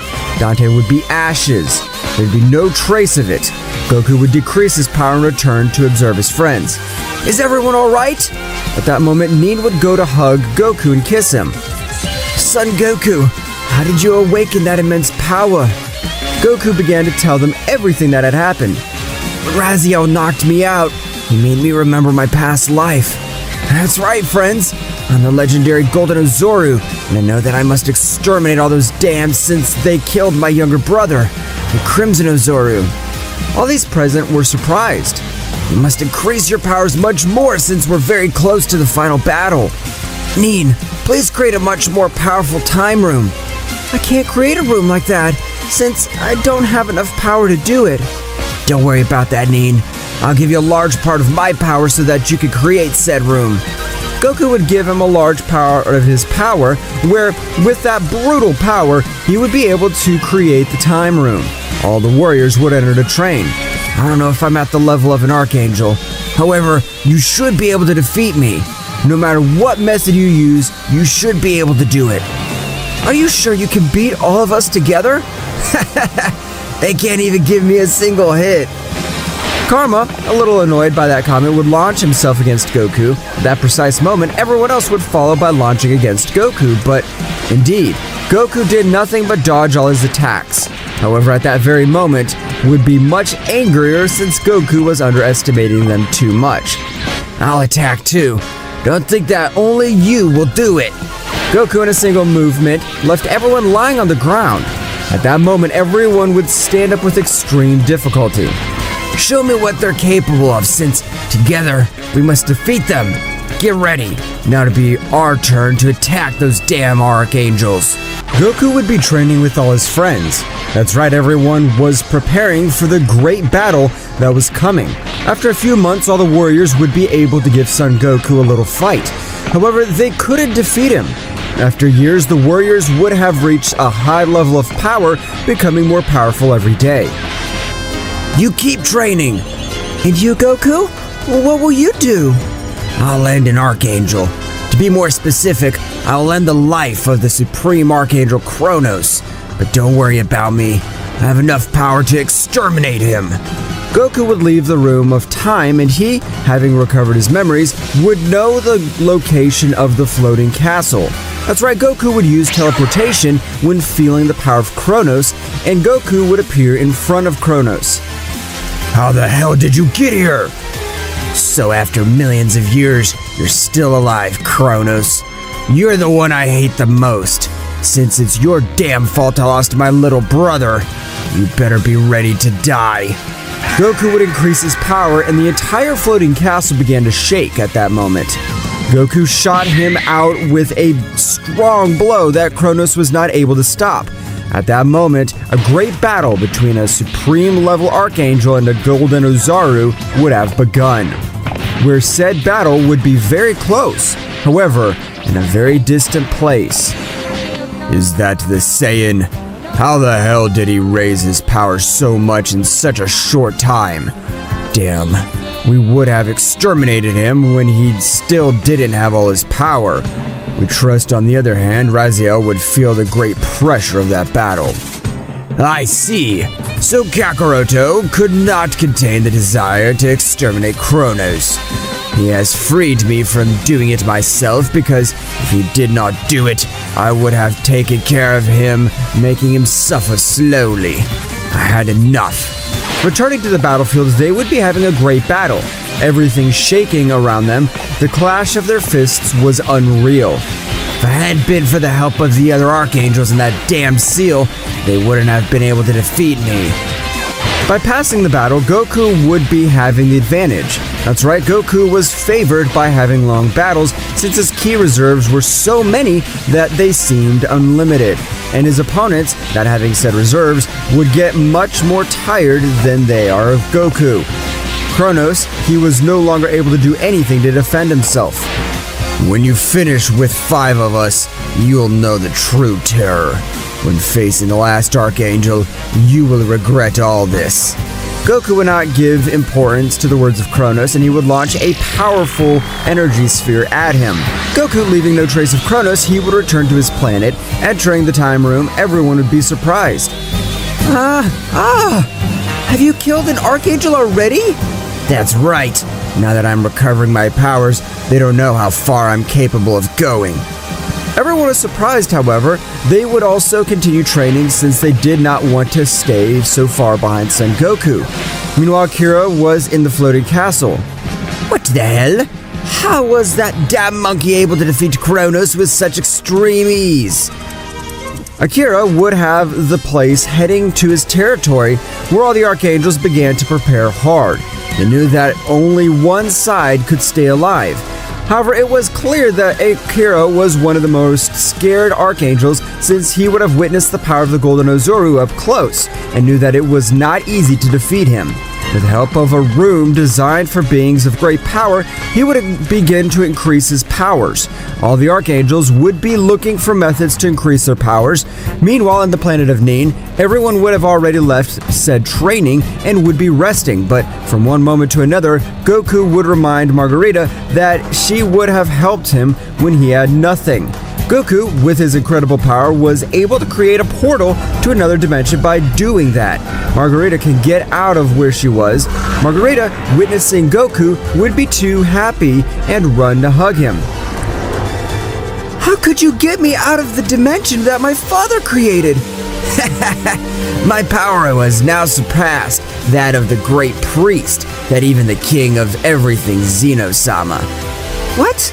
How is it possible that you've surpassed the most powerful deities of the 12 universes? Goku would begin to tell him all his adversaries that he has lived up to that moment, while Margarita was locked up in said dimension. Goku would present Margarita with all his friends, and where everyone would accept her with open arms, knowing that this was Goku's teacher and since helped him when he could not defend himself. However, everything would not be happiness. Since Margarita had something very important to tell him, Margarita would ask to speak to Goku alone. Goku, noticing Margarita's expression, would accept, and they would leave to a much more private place. What's wrong, Margarita? I noticed you are a little anguished and worried. It is normal that you are scared. Even you will be when you know what I have to tell you. Goku, with much more intrigue and a little thoughtful. What's wrong? Tell me once and for all. When I got to that dimension, everything was chaos, and I seemed to be in crimson purgatory. However, thanks to my great power, I was able to survive. It was very difficult even for me to survive in that place. After a few years... What? What years? What do you mean? You only spent a few months locked up. In that dimension, it wasn't months. It was years. I thought that the king of everything was the supreme authority of this universe, but no. We find ourselves in a multiverse, and likewise, there are deities that take care of this multiverse who are called the Supreme Archangels. Margarita, they're not protectors, they're destroyers. In my past life, they were the ones who stripped me of my power and killed me.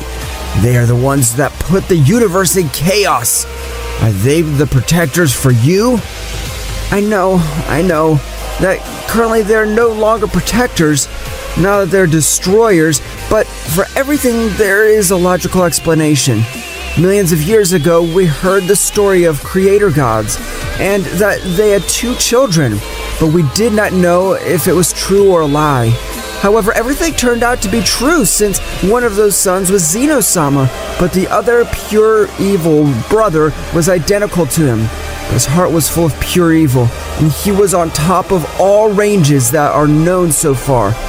That's right, Goku, the Archangels were warriors sent by the Creator God, but they perished against Dark Zeno, and this one was the absolute control and ability, was able to turn them into his puppets, doing with them what he pleases, and in revenge on his father, he began to destroy the multiverse of his brother. Zeno-sama was being still very young. He didn't know the existence of the multiverses, until a warrior named Kakaroto was able to defeat 6 of them, but dying with them until you were reborn, Son Goku. You are the Golden Ozoru. You are the savior of this entire multiverse. Goku would be very surprised by everything told by Margarita since it seemed unreal. So all my life I was wrong? The real killer of my dear brother is that guy called Dark Zero. I understand how you must feel, but even if you can defeat the remaining Archangels, it'll be impossible for you to defeat Dark Zeno, since when I was in that dimension, all his overwhelming power was in that place, and it was only a small portion, and still, it was difficult for me to survive. He will exterminate you, or worse, he will use his control ability on you. If everything you have told me is true, I'll have to sacrifice the 5 Archangels that I need, and when he realizes that he'll have to show his face, I'll exterminate him with my own hands. I'll not forgive that damn worm! Meanwhile, in a very distant place, Akira was thinking, at that moment, another Archangel named Radio would arrive. You, Akira, who was in this place, tell me, how high is the power of that damned monkey? At that moment, Akira would begin to tell him everything that had happened. Even Kronos with his maximum power is not able to do anything. We're lost.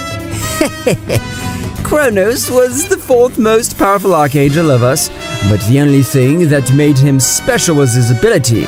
But nevertheless, the Golden Ozoru did not give him time for him to execute it.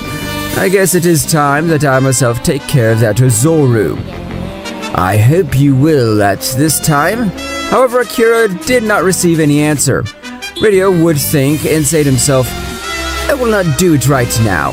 I'll exterminate him when the last 4 Archangels have died to keep all his powers. I still need to master the power of Kronos and his special ability. Radio would leave that place to master the power of Kronos. Meanwhile, with Raziel, he would be meditating. He would have a bad feeling of everything that would be happening. Everything has gone well, but I don't feel confident. I don't like something about this situation. But very far from those multiverses, to be more exact in another megaverse, was Dark Zeno with a smile. So the Golden Ozoru reincarnated and already killed one of my puppets. How interesting. This time you will know what it is to tremble with terror. Returning to the planet of the Nin Goddess, they would all be gathered together waiting for something to happen, where at that moment Margarita, proud of all the warriors. You have finished all your training. I congratulate you. You have reached a great level of power, and when you will have one last test with me, so that you're able to master all your ki to perfection, and the divine ki, since Saiyans, as they are, Karma, Hirobi, Kinoto, Kakaroto, and Son Goku have both ki, but they must stop half being mortals to become true Saiyan gods.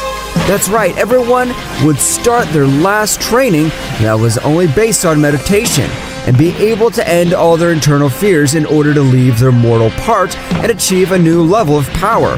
Meanwhile, Margarita was watching everyone realize that the one who had the most difficulty meditating was Kinoto, since this was the Dark Supreme Saiyan and it was difficult for him to stay calm. Damn! I can't meditate! What the hell is this training? We Saiyans do not need to meditate to increase our powers. What we really need is for someone to leave us wounded to death so that our Zenkai becomes much more powerful. Kinoto, blinded by anger, would charge 2 ki spheres and attack Margarita. Before he touched her, Goku would take Kinoto's arms, squeezing them with great force. Do you know who you just attacked? She's the woman who saved my life. So behave, Kinoto! Goku would have given him a strong blow, leaving him out of combat. Goku would continue with his meditation again, where, after some time, Kinoto would have woken up and continued with his meditation again. They already managed to get rid of their mortal part. That's right, these were already gods in every sense of the word. Meanwhile, in Akira's multiverse, he was thinking it would be right to attack the Saiyan right now. If I go with at least one more Archangel, we can defeat them, since their allies aren't that powerful after all. At that moment, a voice would resound throughout the universe. No, Akira. The first thing you should do is to get rid of Raziel, because if Raziel and the Golden Ozoru come together, they will be a great threat to everyone. At that moment, Akira went to the multiverse of the Archangel Luciel. What are you doing here, Akira? Between you and me, we will exterminate Raziel, so in the future, he will not be a threat to all of us. Akira would not have gone to the multiverse of the Archangel Luciel to attack Raziel together. I'm not going to team up with you, Akira, since I can only end the life of the insect of Raziel. At that moment, the same voice would resound throughout the universe. Go with Akira and finish off Raziel once and for all. Do not let them become more powerful. At that moment, both archangels would go to the point where Raziel was. Meanwhile, with Raziel, he would continue meditating. He would feel the power of Akira and Luciel approaching. Now what the hell do these two want? I'm not going to join them to end Kakaroto. Akira and Luciel would be about to get to Raziel. After a few moments, they would arrive. Raziel would slightly raise his power with a very cold voice. What are you doing here? I do not intend to ally with you to exterminate the Golden Ozoru. We're not here for you to join us. We're here for the simple fact that we will kill you. You two can kill me. That was a great joke in case you don't remember. I killed the most powerful Archangel. You wouldn't be rivals for me. At that moment, Luciel and Akira would put themselves in fighting pose. Like them, Raziel would also put themselves in a battle pose. In a few milliseconds, a battle would begin that would shake the entire multiverse, causing the clash of their fists to sit down to the planet of Bai Nin. Those powers are colliding are immense. They're 2 against 1, and apparently they're attacking Raziel.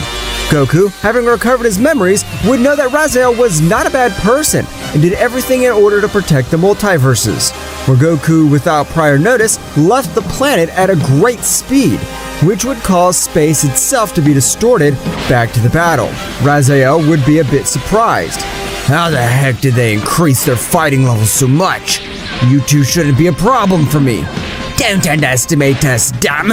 We're king-level archangels, and you are nothing compared to us.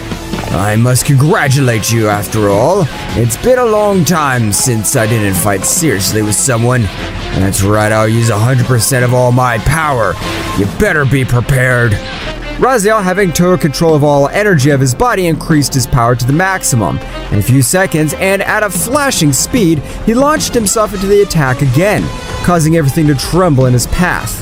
That's right, Raziel began to give them a shrapnel of blows to both archangels. Receive this, Heavenly Ice Blizzard! That's how everything around him would begin to freeze. Raziel tried to evade the attack, but it was useless, since it was a full-range attack, and Raziel being frozen and without movement, Akira would scream, "Now receive my attack, Divine Destroyer Cannon!" Akira charged a sphere of energy so powerful that it made other timelines appear. That's right, his attack distorted the realities themselves. His attack would collide with Raziel, however, he would not be able to kill him. Raziel would come out with only a few wounds and very furious. Akira and Luciel, finish Raziel quickly. The Ozoru is approaching at a great speed. If they unite, they will be a danger. Who the hell are you?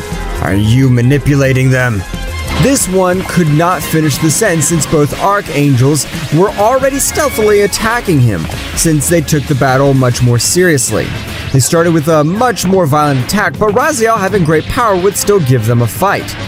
Raziel, that warrior who once was at top of all the archangels, is now biting the ground. That's right, Raziel. You don't know how much I wanted to do this, to be able to exterminate you once and for all with my own hands, and to be able to make you pay for the humiliation you gave us all for not being at your level. Do you think that you're being used? When they're no longer useful, they're killed. Luciel would take him by the face, staring at him. You don't know anything. The great Dark Xeno will be the ruler of everything that exists, and to exist, we will be his most faithful warriors. Raziel was surprised due to these words. At that moment, Luciel and Akira moved away a little, creating a great attack launching at Raziel occurred. Since a few centimeters hit him, Son Goku would have deflected the attack of a great blow. Goku would take Raziel's hand, healing all his wounds and giving him back the lost power. It should be noted that when Goku trained with Margarita, she taught him his ability. Raziel would stand up. Kakaroto knew that you would feel my power and come help me. You were the only warrior who did not turn against me millions of years ago, and I know that your intentions are pure. They are being manipulated by a guy who calls himself Dark Zeno. That damn thing started with his attack. How do you even know him? I have to tell you everything that has happened and the true identity of the Supreme Archangels. But for now, let's finish these two subjects. At that moment, Akira and Lucille would return to their battle pose, and they would be ready to fight. The battle would begin, the clash of the fists, so that even the Need planet that was in another multiverse trembles. Due to the power of his fist, returning to Need's planet, everyone was surprised by said power. I hope nothing happens to my Goku. Son Goku is the most powerful warrior I've ever met. Believe me, he'll not lose as a pathetic warrior. He always looks for a way to overcome his limits. Returning to the battlefield, they would be very even, but the one who had the most difficulty in following the battle was Goku, since he had not yet recovered all his power. Damn, if I only had all my power, this damn Akira wouldn't be a match for me, and I'd exterminate him with a single blow. Calm down. They're using a power that they do not master and that they will have a great consequence. Just continue as you're doing now. As time goes by, they'll lose. After a few moments, Raziel would have managed to end Lucille's life, where before he died, he would return to normal. Thank you very much for freeing me from the power of Dark Zeno. I entrust you with my Raziel multiverse. That's right, Lucille would disappear into nothing. Meanwhile, Goku was getting stronger every moment and would be dominating the battle little by little. At that moment, Akira would go into despair, using even more power than his body could withstand. But that was useless since Goku concentrated all his power in his last blow. Get this, Akira! Divine Destroyer Dragon God Explosive Attack! Goku's fist would form a huge dragon, eliminating Akira once and for all. Where Goku said Raziel would be without any ki reserves, but with Goku's teleportation, they would reach Need's planet, where it would heal them and make them recover all his powers. On the other hand, in a very distant place in that megaverse, Dark Zeno was a little annoyed. Akira, your plan has failed. The Golden Azoru and Raziel are now allies. What do you intend to do about it? I apologize, great Dark Zeno. I promise that nothing like this will ever happen again. Please, have mercy. It will be the last damn time. The next time I'll kill you myself. Akira, with fear, would leave the place, leaving only Dark Zeno. Dark Gogeta, come immediately. Where after a few seconds, a Gogeta with flesh-red hair would appear in front of Dark Zeno. Tell me, my great Dark Zeno, I'm here to serve you. Go to my brother's Megaverse and start destroying everything. And remember, don't kill the Golden Azoru. I want him to be one of my elite warriors. As you order, great Dark Zeno. Dark Gogeta opened a portal heading to the Megaverse of Zeno-sama, where upon arrival, he would begin to destroy everything that existed. There was no warrior to compare with this power. Goku and the others did not feel his ki, since he appeared very far from that multiverse. Gogeta, when he ran into the two other Archangels, would exterminate them without any problem. With this, he absorbed all of their powers, but he was in a trance state to adapt all the power to his body. When Dark Gogeta witnessed that no one was a rival for him, Dark Gogeta began to get upset. From one moment to another, an immense power was felt that ran through the entire multiverse. Even Dark Gogeta would look a little amazed. Likewise, Dark Gogeta went from where he had been seeing such immense power, observing a strange subject. Who the hell are you? I am Dark Gogeta, the evil Saiyan. So a Saiyan because the time of your death has come. Gogeta would be a little surprised by all the power that guy gave off. You have had a very bad luck, friend. You will be my punching bag and with whom I will test my new powers. I don't think I'm as weak as those Archangels. I'll exterminate you before you can even blink. Both warriors exchanged glances, and at that very moment they began with a very intense combat. The space itself was distorted by such ki pressure. Meanwhile, on the Need planet, they were all gathered, including Raziel, but from one moment to another, I have a bad feeling. Something very serious is about to happen or is happening. No, Goku, they're just your assumptions. No, I can also feel a very strong feeling of death. Everyone would be a little intrigued. Returning to the battlefield, both warriors would be equal. That is, a clear winner could not be observed while exchanging blows. Gogeta would say to him, "How the hell can you put up an even match with me? Are you stronger than the Golden Ozoru?" At that moment, Raito would give him a blow that would send him flying and tell him, "I'm the most powerful being in this multiverse. And in any other, and answering your question, yes, I'm much stronger than the Golden Ozoru, and you being a Saiyan, like he prepared to die." At that moment, he would soon use one of his new techniques, Supreme God's Rapture! At that moment, Dark Gogeta felt like a large part of his powers were stolen. Damn it! I never imagined that in this multiverse there would be a subject with such power. Ha ha ha ha! What will you do now? You're no longer an opponent for me. Raito began to beat up Dark Gogeta, who would no longer be able to defend himself. Dark Gogeta would telepathically communicate with Dark Zeno. Great Dark Zeno-sama, I'm very injured and on the verge of death. A guy named Raito left me in this state. I don't understand how he has so much power. Please help me. How is it possible that one of my best warriors is in such conditions? Dark Vegito, go immediately to the Twin Megaverse and help Dark Gogeta. Dark Vegeta would obey Dark Zeno-sama's orders. Going quickly, just when he reached the Twin Megaverse, he felt Dark Gogeta's ki almost nil. He transported, watching him very wounded and on the verge of death, realizing that a very powerful energy sphere was approaching to exterminate him. However, Vegito, being much more powerful, would face the great attack that, upon making contact with his aura, would be destroyed, leaving no trace of such an immense attack. Now it's your turn to face me, damn worm. I won't leave any dust of you. I'll exterminate you with my own hands. Dark Vegito had been able to repel Ryota's powerful attack, saving Dark Gogeta. Dark Vegito, be careful since that guy has seized the power of 5 Supreme Archangels. That's why he has this monstrous power. You're a great warrior, but you're one of the weakest because you only possess the base form of the demonic Super Saiyan.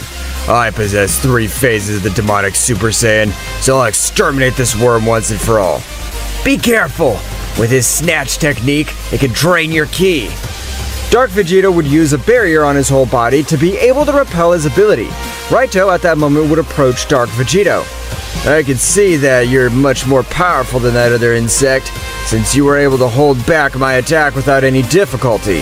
But that'll not be enough to be able to defeat me, the most powerful and invincible of all that exists. At that moment that Raito was speaking, Dark Vegito would give him a strong blow that would make him bleed. Oh, I'm sorry, but since I saw that you had your guard down, I attacked. Damn vermin.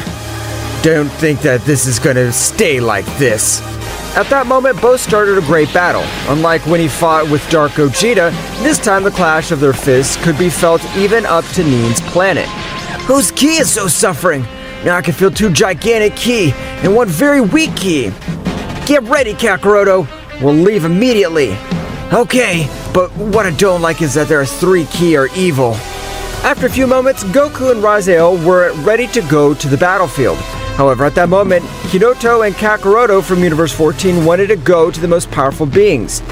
In this battle, we'll need all the help we can get, so it's better to be prepared. Goku would begin to concentrate to make the teleportation. After a few seconds, the 4 warriors would appear in a totally different multiverse, and only with the pressure of their ki could they not even move. That's right, everyone would increase a little of their power, and when they were close, they would observe 2 subjects fighting, Goku and Raziel, who would recognize Ratio. At that moment, Goku would remember the words of Kronos. When you eliminate 5 of us, you will regret everything. The last Archangel will exterminate you. Damn it! What happened was that damned Raito began to absorb all the power of the fallen Archangels before battle, reaching a great level of power. That's the first point, but tell me, who the hell are those 2 guys? Goku and Raziel would approach Dark Gogeta, who was recovering energy. "Who are you?" "I'm realizing that it was the Golden Ozoru who would raise all the power that he managed to gather in that time and get into a battle pose. I am Dark Gogeta, a subordinate of the great Dark Zeno, and my mission is to take the Golden Ozoru Dark Zeno and become part of his elite army." "So Dark Zeno had started his evil plan, but we won't let him do it." Goku would likewise strike a battle pose. "Don't interfere, Raziel. I can only take that wretch. This battle will be one-on-one."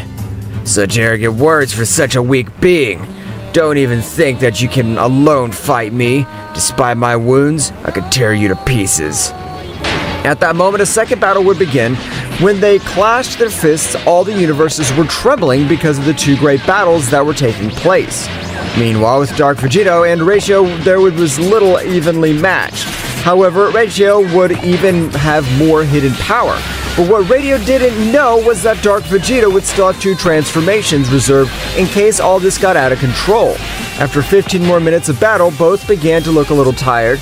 Meanwhile, Goku and Dark Gogeta would both have equal power, even though Dark Gogeta was injured and Goku with all his power. "Damn it! How is it possible that a guy with those injuries is giving me this kind of trouble?" Goku at that moment began to use more power than his body could withstand, and after a few minutes of battle, Goku would defeat Dark Gogeta. However, Goku had also been on the verge of death. Meanwhile, with Dark Vegito and Radio, both were very wounded, but at that moment, Dark Vegito began to laugh. "I can see that you're at your limit. Well, I have two more transformations." At that moment, Dark Vegeta would transform into the Super Saiyan Phase 3 Demonic, and after a few exchanges of blows, Radio would be left lying on the ground without being able to do anything. After a moment, more of a battle, Dark Vegeta would get tired of humiliating Radio, and Vegito would charge a great attack, achieving that Radio would be reduced to ashes. Dark Vegeta would return to observe the others. "If you could hardly defeat Dark Gogeta's insect, don't even think that you can defeat me." Dark Vegeta, with a few blows, would leave them very badly wounded and on the ground. All the warriors tried to escape, however, a voice would resound in their back. "No matter where in the Megaverse, Multiverse Vero, flee! I'll take them alive like insects and exterminate them, leaving only the Golden Ozoru alive." Goku, with his last energies, would manage to make everyone return to Neen's planet. At the moment they arrived, Neen would heal all his wounds. Meanwhile, Dark Vegito was destroying planets and galaxies without finding anyone who was able to stop him. Returning to Neen's planet, everyone was already recovered. "So Goku, could you tell me about this guy called Dark Zeno?" "He's similar to the Zeno-sama of our universe, only that he wields a sinister power and apparently he can control warriors of great power and use them at his will." Kurobe would jump into the conversation. "I heard a legend of a guy with that name. It was said that millions of years ago, there were two brothers. One was pure evil and the other was light and goodness." What they didn't know was that evil will always be stronger than everything. And apparently Dark Zeno wanted to take over his brother's territory. An incredible battle shook everything that existed, and it's said that Dark Zeno beat up his twin brother, but before exterminating him, it is not known what happened, since he was banished to another megaverse far away. Some say there is a being much more powerful than those two. All those present would be a little astonished by an event. If everything that Kurobe says is true, now with the death of Zeno-sama at the hands of Daishinken, Dark Zeno will be able to take over this megaverse, but we can't allow it. It had been an honor to be with you for so long, but our power has not increased much. If we wish to be part of the help of this battle, we can only join other warriors of greater power. Karma and Kinoto would join the power of the Kakaroto of Universe 14. He had not suffered any charge, but the power that he gave off was overwhelming. "We must defeat this imbecile of Dark Vegito, since I can feel how hundreds of planets disappear because of that scoundrel." Goku would use his teleportation again, arriving where Dark Vegito was minutes before his arrival. "Dark Vegito, eliminate everyone you find in this megaverse. Don't leave anything standing. You are one of the few that have the 3 demonic transformations. I don't think those bastards will be able to defeat you, but don't trust the Golden Ozoru. He could be a megaversal threat." And flashback, Goku and the others would arrive in front of Dark Vegito. What do we have here? Are you coming to seek your death? Let's see who the vermin is when I shut that damn mouth of yours. Such arrogant words for a being as weak as you are. You're not worthy of being in front of me, but you will have the pleasure of being eliminated by me, the mighty Dark Vegito. At that moment, Dark Vegito would disappear, and without warning, he would deliver some strong blows to all those present. All of them would fall to the ground in spite of being with their guard up. What a bore. I tried to be slow so that they'd be able to dodge it, but I realized that they're failures. The three of them would stand up. We don't usually team up, but now you'll know the combined power of the protectors of this megaverse. The three at the same time would go on the attack at their top speeds. The fight was 3 against 1. However, Dark Vegito was sweeping the ground with all three at the same time. Are you guys serious? Is that all? I want a real battle. With that pathetic level you call yourselves protectors? You're nothing more than simple trash. Let's see if you can handle this. Kakaroto would begin to teleport quickly, and when he was in front of Dark Vegito, he would launch a powerful Kamehameha. It seemed that everything was over since the level of that attack was supreme. But when the smoke dissipated, everyone was frozen when observing that this guy had put his hand in front, and only with his hand full of energy, he was able to stop that tremendous attack. How is that possible that you don't have a single scratch? Dark Vegito with the terrible speed would get behind Kakaroto. They don't even have enough power to scratch me. They're all just insects. Kakaroto would fall out of combat. Goku and Raziel were the only ones still standing. Damn it! If we don't do something, that guy's going to kill us! Goku, without caring about his body, Goku would exceed his limits. Body resists the power of the Kaioken increased 100 times! Both began with the battle. Goku, with that brutal increase of power, was able to give him a strong blow, sending him to a planet, destroying it. In that moment, Raziel would charge a great attack, throwing it to him. Both would be a little tired by that combined attack that they had made.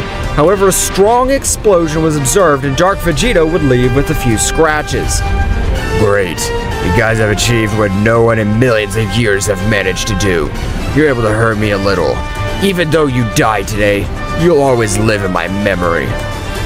Dark Vegito would move at an even faster speed than before, giving him a few hits and leaving them on the ground.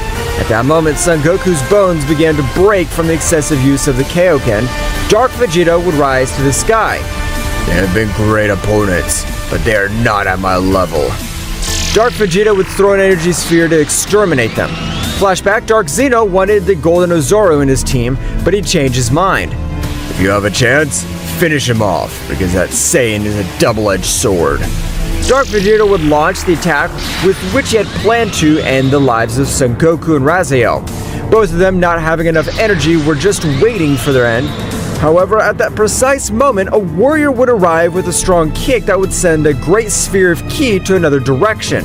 Goku would observe the blurred guy. Who the hell are you? My name is the least of it. Just keep in mind that I'm the warrior that'll end your life. Dark Vegito would start laughing. Ha ha ha! You? Ha ha ha! Don't make me laugh. My power is 1,000,000 times greater than yours. But at that moment, that guy with a powerful blow would make Dark Vegito fall to the ground with an immense pain that he had never felt before. Damn you! How could you hurt me so much in one blow?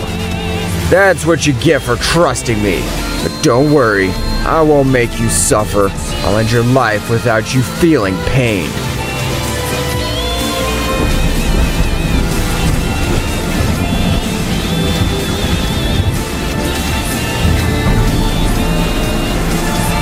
The new guy who had arrived gave off an incredible power, so much that he was able to make Dark Vegito fall.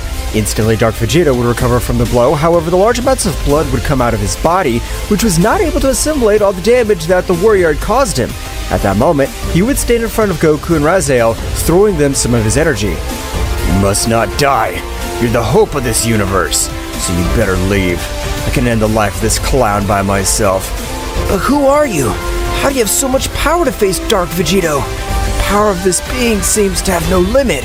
However, at that instant, Dark Vegito had launched himself at a great speed against the warrior, who, without flinching, with only one of his hands, would stop his blow. And in the same way, he would take the battle much more seriously without holding back at the least, so that at that instant, he would tear the warrior to pieces. With a strong attack, he had reduced him to simple atoms. It's time to go. We must go with Neen. She'll help us to devise a plan. How do you know Neen?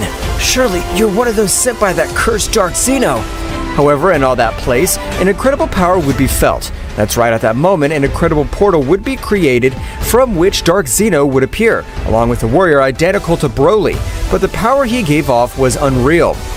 I don't know who you are, but you've been able to end the life of my second most powerful warrior, and I can't forgive you for that. Broly, attack!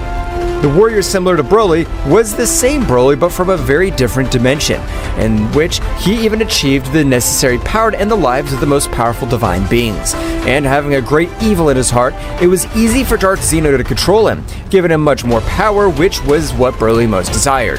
At that moment, both warriors began to exchange blows, with which all this space was distorted. At the moment, Broly would throw a great attack, which Raikon would try to stop it, being impossible. A gigantic explosion would be created all over the place. Goku and Rizal, without saying, with their arms crossed, threw themselves against the new warrior. That's right. At that moment, the duo of warriors threw themselves in the same way against the powerful Broly, but they were not able to do absolutely anything. That's right, the difference in power was abysmal.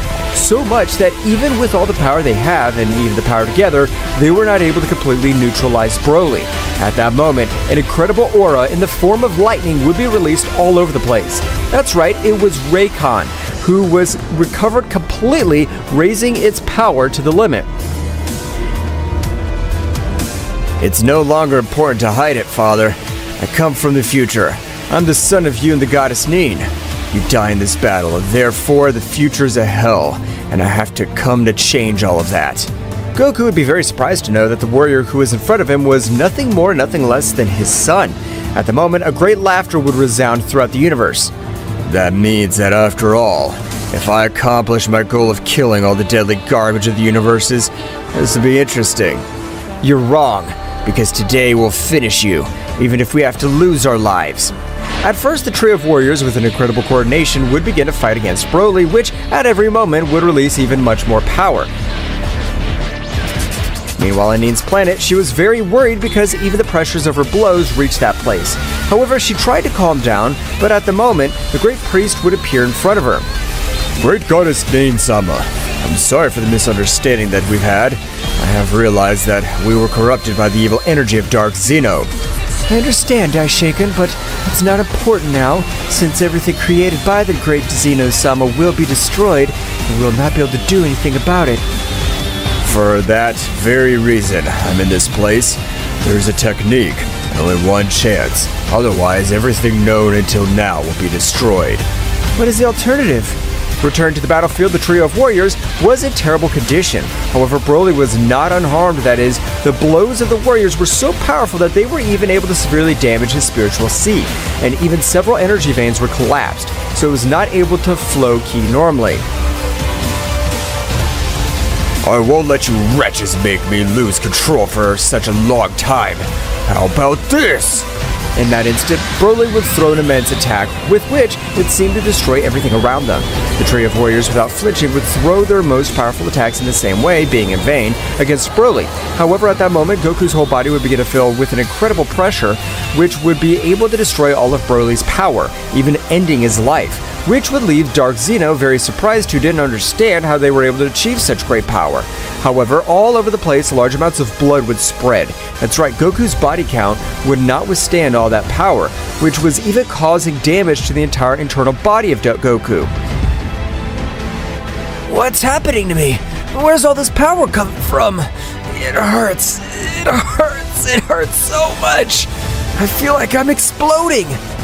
My Goku, I know you must be suffering, but the only alternative is to defeat Dark Xeno. It is for you, especially you, to concentrate all the power of the entire multiverse in a single blow, with which you must destroy all its dark energy. I don't mind dying. I'll do it. I swear I'll do it, so that our son can have a great future, be remembered as a legend. Goku at that moment, he would even return to his base state with which he seemed to explode because of all the power. Body, resist all this power. Don't explode. Raikon, Raziel, entertain him for only 10 minutes. In that time, I'll defeat him. You will defeat me? Don't make me laugh. You're a simple monkey who hasn't been able to defeat any of my subordinates of my own. Goku, I'm counting on you. I've always trusted you, and this will be no exception. I'm even willing to be the bait as long as you defeat this guy. I'd rather die than help my father, but I'll give you all the time you need. At that moment, the duo of warriors would throw themselves against Dark Zeno, who, without trusting himself, would instantly drop an incredible pressure with which he wouldn't let them move freely. I'm sure that you won't be able to do anything against me, but I won't trust you. At that moment, Dark Zeno would begin to access a form of combat which had not been seen before. That is, the power it released was incredible, so much so that it would even cut off all the extremities of both warriors with a simple blast of air. Oh, I'm sorry, I thought your bodies were much more resistant. I promised to be much kinder to you. I don't think they'll last 10 minutes. That wretch's power has been risen incredibly high. However, behind Goku, all the gods and angels alike were ready for the final battle for good and evil. Lord Goku, don't worry, we're just as supportive in this great battle. We have no power compared to yours, but I'm sure that we'll not be defeated so easily. Goku, I'm my most powerful warrior. You have left me surprised, and I'm sorry for leaving all the burden on your shoulders, but I trust you, my friend. At that moment, incredible powers would be felt all over the place. Gods, angels, attack!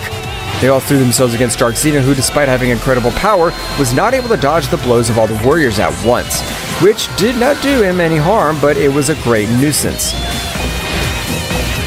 Worms, disappear, total annulment. Instantly, the power of the warriors would get out of control to what the great Zeno would take advantage of, giving him hundreds of blows ending the lives of all the gods. The angels, possessing the Ultra Instinct, were able to dodge several blows, but had been very badly wounded. Priests, angels, Raziel, attack! Let's not let it recover. We must give our lives for the multiverse that we love so much. The total annulment of the great Zeno-sama in that instant would be totally interrupted. That's right, Zeno-sama would likewise appear on the battlefield in his combat mode, releasing a suffocating pressure. My friend, I'm sorry for everything that happened in the past, but I'm here anyway. I'll help you complete the required time. My friend, thank you very much to all the you've done, and I thank you. I promise that in all this, first, it'll be the peace of all the multiverses. This can't be possible. How have you been able to revive if I use my catastrophic energy so you can't come back to life? Something must have gone wrong with the catastrophe energy, or we were not completely annihilated. At the moment, Goku's power was rising in a surprising way, so much so that he would even go through each of his transformations, forming disasters all over the place. Dark Zeno, realizing this, at a great speed would try to stop him, but all the others would get in the way. We don't care if you finish with us. We'll give him the necessary time so that Son Goku could be able to finish with your pathetic existence. All the warriors had united to protect the multiverse, of which they were the most powerful, and they were all fighting together to finish off a single being. Dark Zeno would begin to exchange his expression as he felt his power. Goku would continue to rise in an unreal way. Instantly, the Ozaru face would form all over the place. That's right, Goku's true power was being released, and likewise all the power of the multiverses was accessing his body. Goku had even been able to access the omnipotence, even taking it to a new level. After a big explosion, Goku could be observed with a totally different appearance, which even had a few marks on his forehead. I hope you're ready, as this is only 50% of my full power.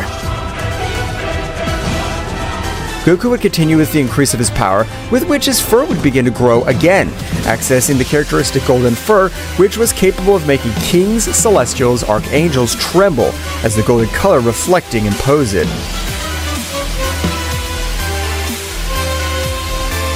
My friends, thank you very much for giving me the necessary time.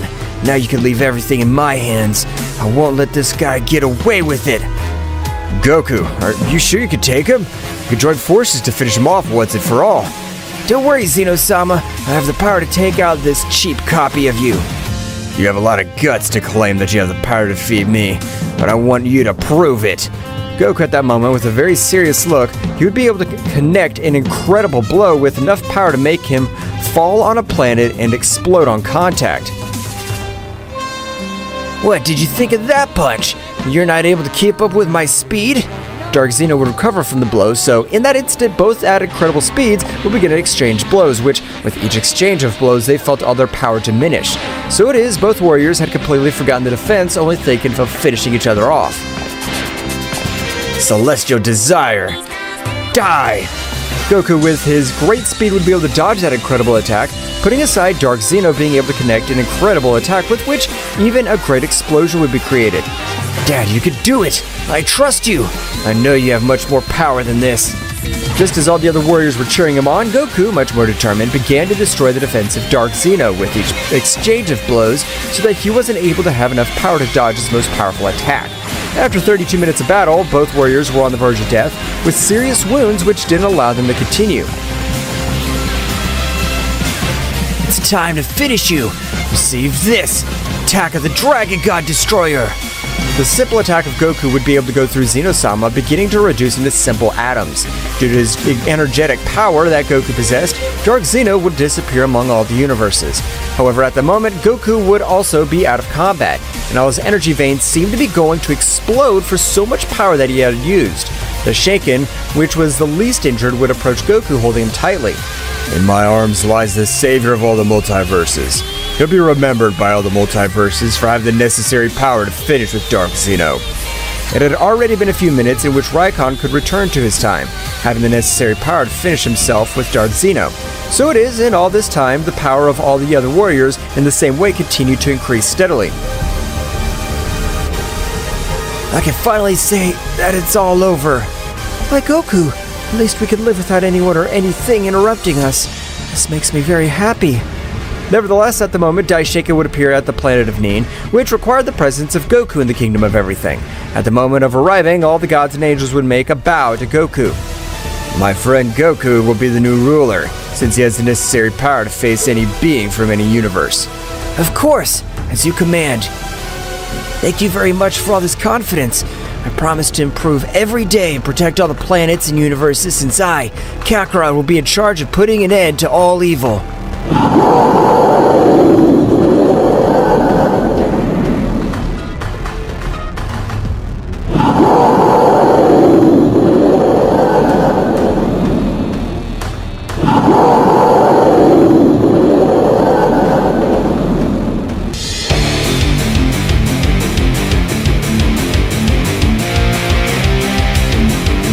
70 million years ago, there was an unimaginable void without any life, when suddenly emerged a being which didn't know it was himself where he was.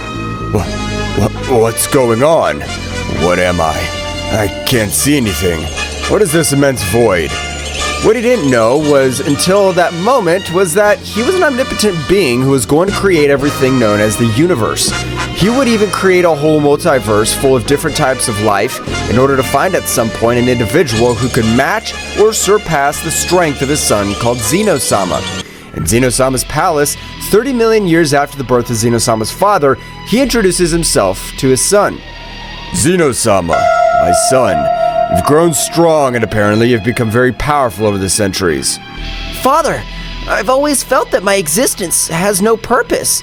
I often get bored. Why did you bring me to life to be bored? 70 million years ago, there was a void from which I was created.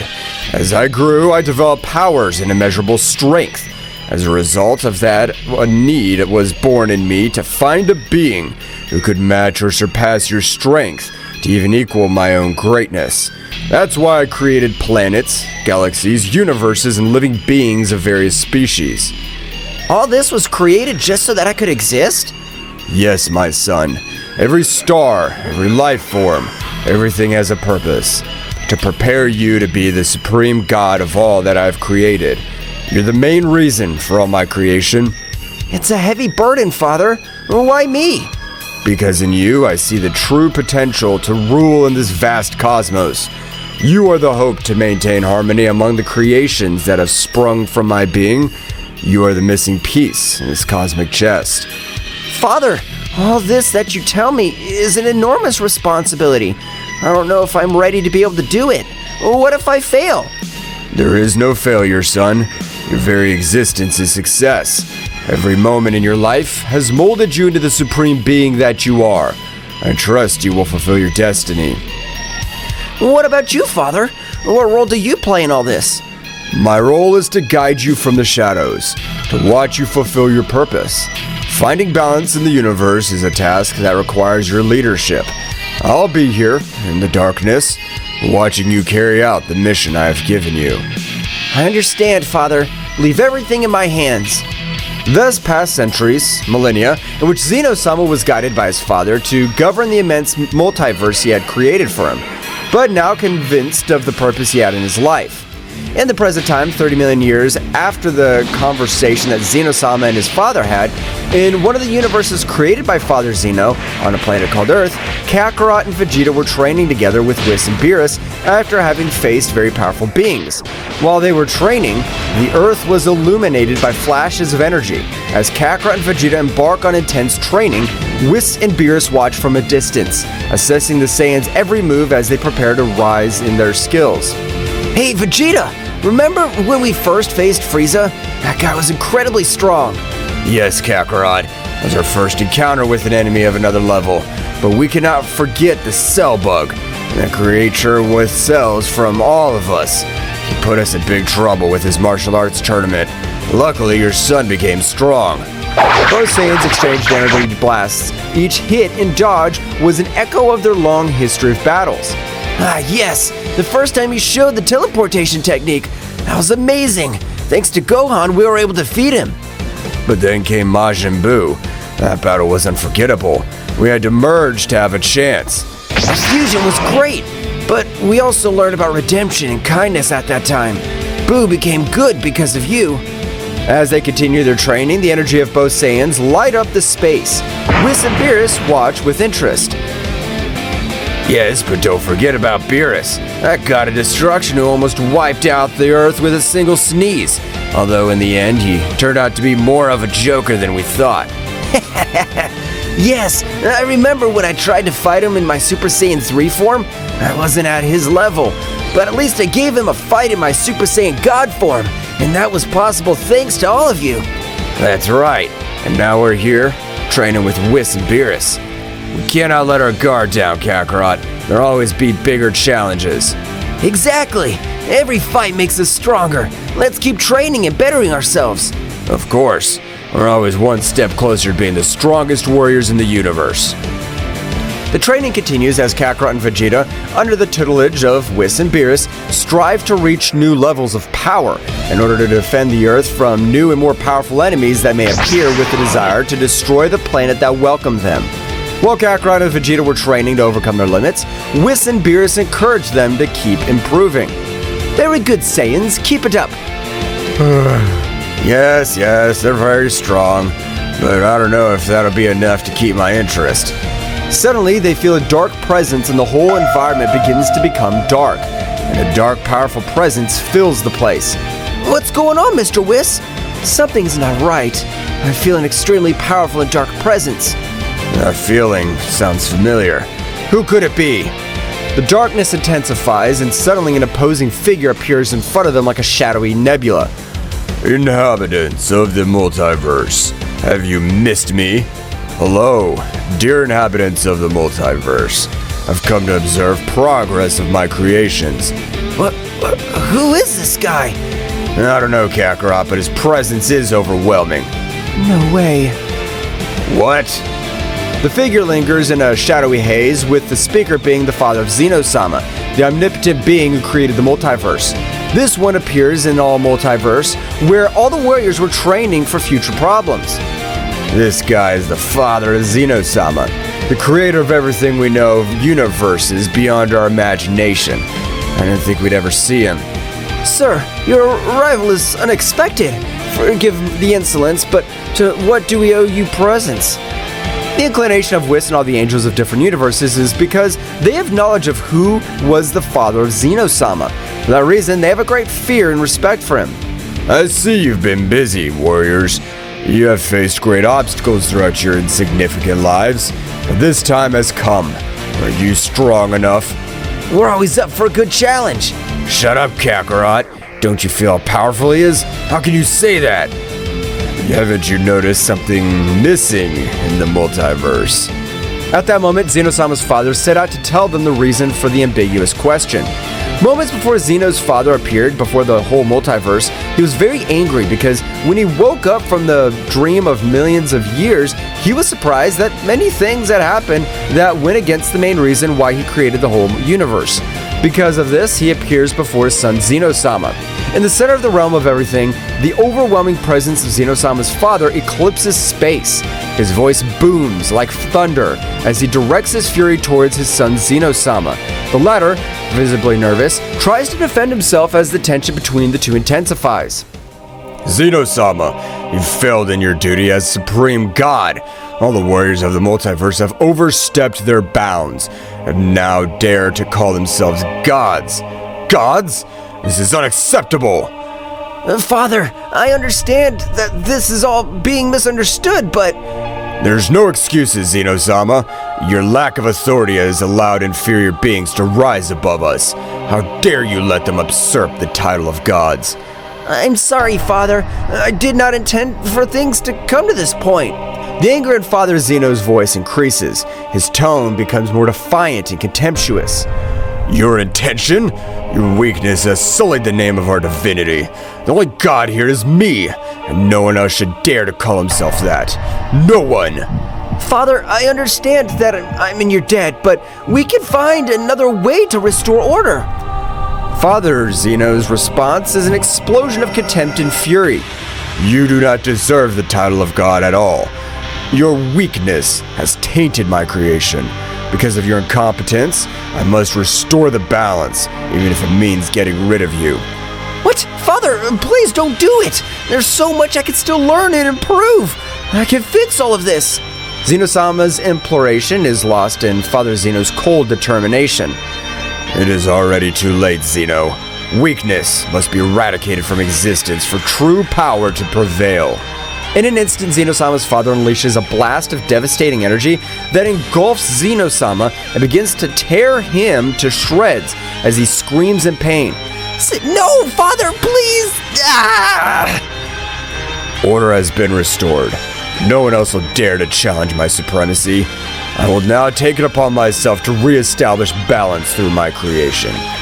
In the present day, in front of the terrified warriors, due to what Xenosama's father had informed them what had happened to his son Xenosama, a being they all adored and feared. You insignificant beings now understand. Because of this, I will destroy all the timelines and universes that exist. I am a divine being, omnipotent, and I can do it. But I will give you a chance to fight for your lives. So I'll organize a tournament in which the strongest warriors of the entire multiverse will participate so that the power will prevail. Earth 2024. What? This can't be true. Do you think we can face something like that, Mr. Piccolo? Oh? We'll have to train a lot physically and, above all, mentally. The idea of a tournament piques his interest, seeing the opportunity to test his own power and perhaps become even stronger. Thraxus Nocturne. Planet sunk in the shadows. A tournament, eh? Well, I'll show that true power is not limited to divine beings. I won't let them destroy our future. I will fight in that tournament and protect my own. A tournament with the strongest warriors, huh? It'll be my chance to show that the Saiyans are not insignificant beings. We will see who is truly divine in this tournament. My empire will prevail. A competition between the strongest. Interesting. I was showed that the Metacoolers are superior in all universes. Nigerian, a world with perpetually cloudy skies where storms of dark energy lash the surface. Father, this tournament will be the perfect occasion to show you that my power surpasses yours. Perfect. I'll show my true power and wreak havoc in every corner of the multiverse. Destruction in a tournament. What a magnificent combination. I will be the ultimate warrior and subdue all under my rule. Let's fight. This tournament will be my stage to demonstrate the power I've obtained. Dracoria, homeworld of the humanoid dragon warriors and the descendants. The threat of destruction is overwhelming. My fire may not be enough to face its dark omnipotence.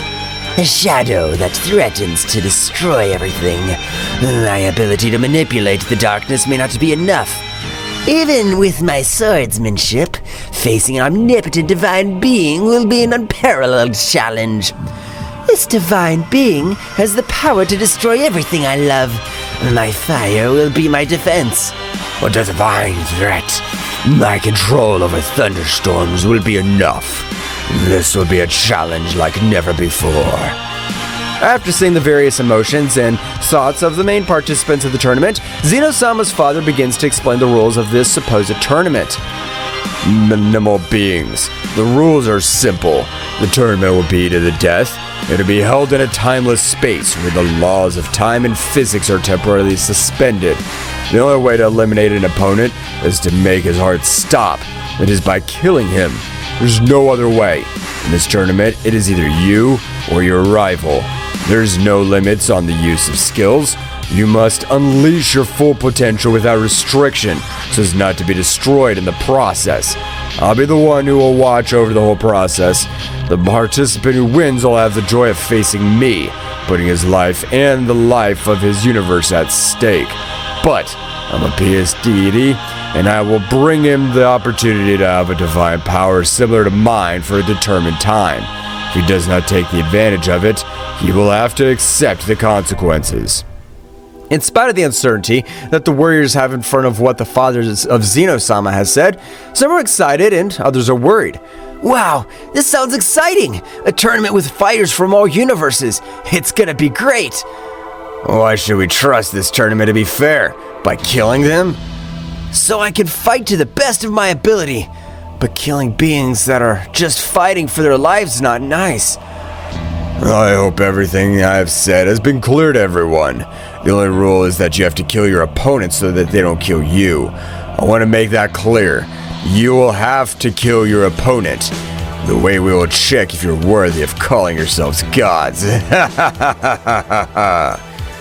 Father Xeno disappears and everything returns to normal. You can see Kakarot's excited about the new enemy that is seen. It is very powerful.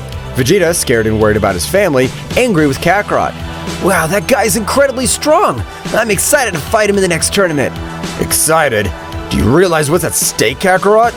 The enemy is dangerous, and we can't just underestimate him. But Vegeta, that guy has awesome power. It's gonna be the best fight of our lives.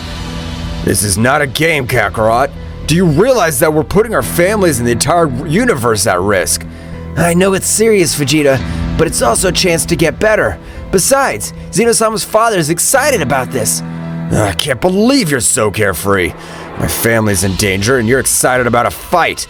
I'm not saying I'm not serious, Vegeta, but when an opportunity presents itself to measure our power, I can't resist.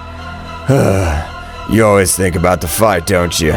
Sometimes I wish you had a little more responsibility. Vegeta, I understand that you're worried about Bulma and Trunks, but trust that we can protect them. I don't like the idea of someone else deciding about our lives. I understand, Vegeta, but do you really think we can ignore this opportunity? I'm not going to lose my family over a fight, but I also know that I can't stop you from getting excited about the battle. At that moment, the tension between Kakarot and Vegeta is palpable as they prepare to face the new enemy. While Kakarot is filled with excitement for the fight, Vegeta faces the situation with a mixture of fear and determination. Thus, the training of the entire multiverse for the survival of their species began. From the moment on, the most powerful warriors of all the universes began to train with greater intensity in order to save their universes and timelines. After having communicated with the entire multiverse from the realm of everything, the father of Xeno-sama would observe everything from a crystal screen, that the warriors were getting stronger and stronger. He sent his shadow warriors to slow down the process of them. But what is this feeling that stirs my supreme being? A mixture of fascination and disdain. It's inevitable that mortals yearn for more, that they aspire to surpass their boundaries. Yet some of these warriors are reaching levels I cannot allow. Their power threatens the balance I've established. It's enough that they're mere participants in my tournament. They must be contained. They must be eliminated before their ascensions endanger the stability of my creation. My Shadow Warriors, creatures of the shadow and executioners of my will travel throughout all the universes. They'll be my instruments to stop these reckless advances. I will not allow the power of these warriors to grow beyond the limits set by my divinity. Father Zeno, we're here to receive your orders. Shadow creatures, my loyal enforcers, the time has come. The universes pulsate with an energy that threatens to destabilize the order I've established. Mortal warriors, in their relentless pursuit of power, are rising to dangerous heights. Their progress must be halted. Your orders are our will. How do you wish us to proceed? Each of you will disperse among the universes. Your mission is to find those warriors who dare to exceed the limits imposed. There's no room for compassion. The threat must be eradicated. Annihilate them without mercy. We will, Father Zeno. No warrior will be strong enough to defy your will. The shadow creatures set off to every universe and timeline to destroy every warrior who would participate. Along the way, they encountered weak warriors who they destroyed with these strong and very powerful ones.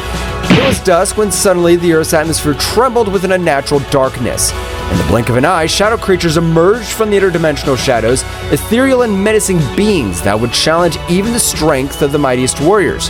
Kakarot and Vegeta, training on the vast battlefield of Earth, sensed the arrival of an ominous presence. Shadow creatures, their ethereal forms and eyes burning with the intensity of darkness, materialized before them.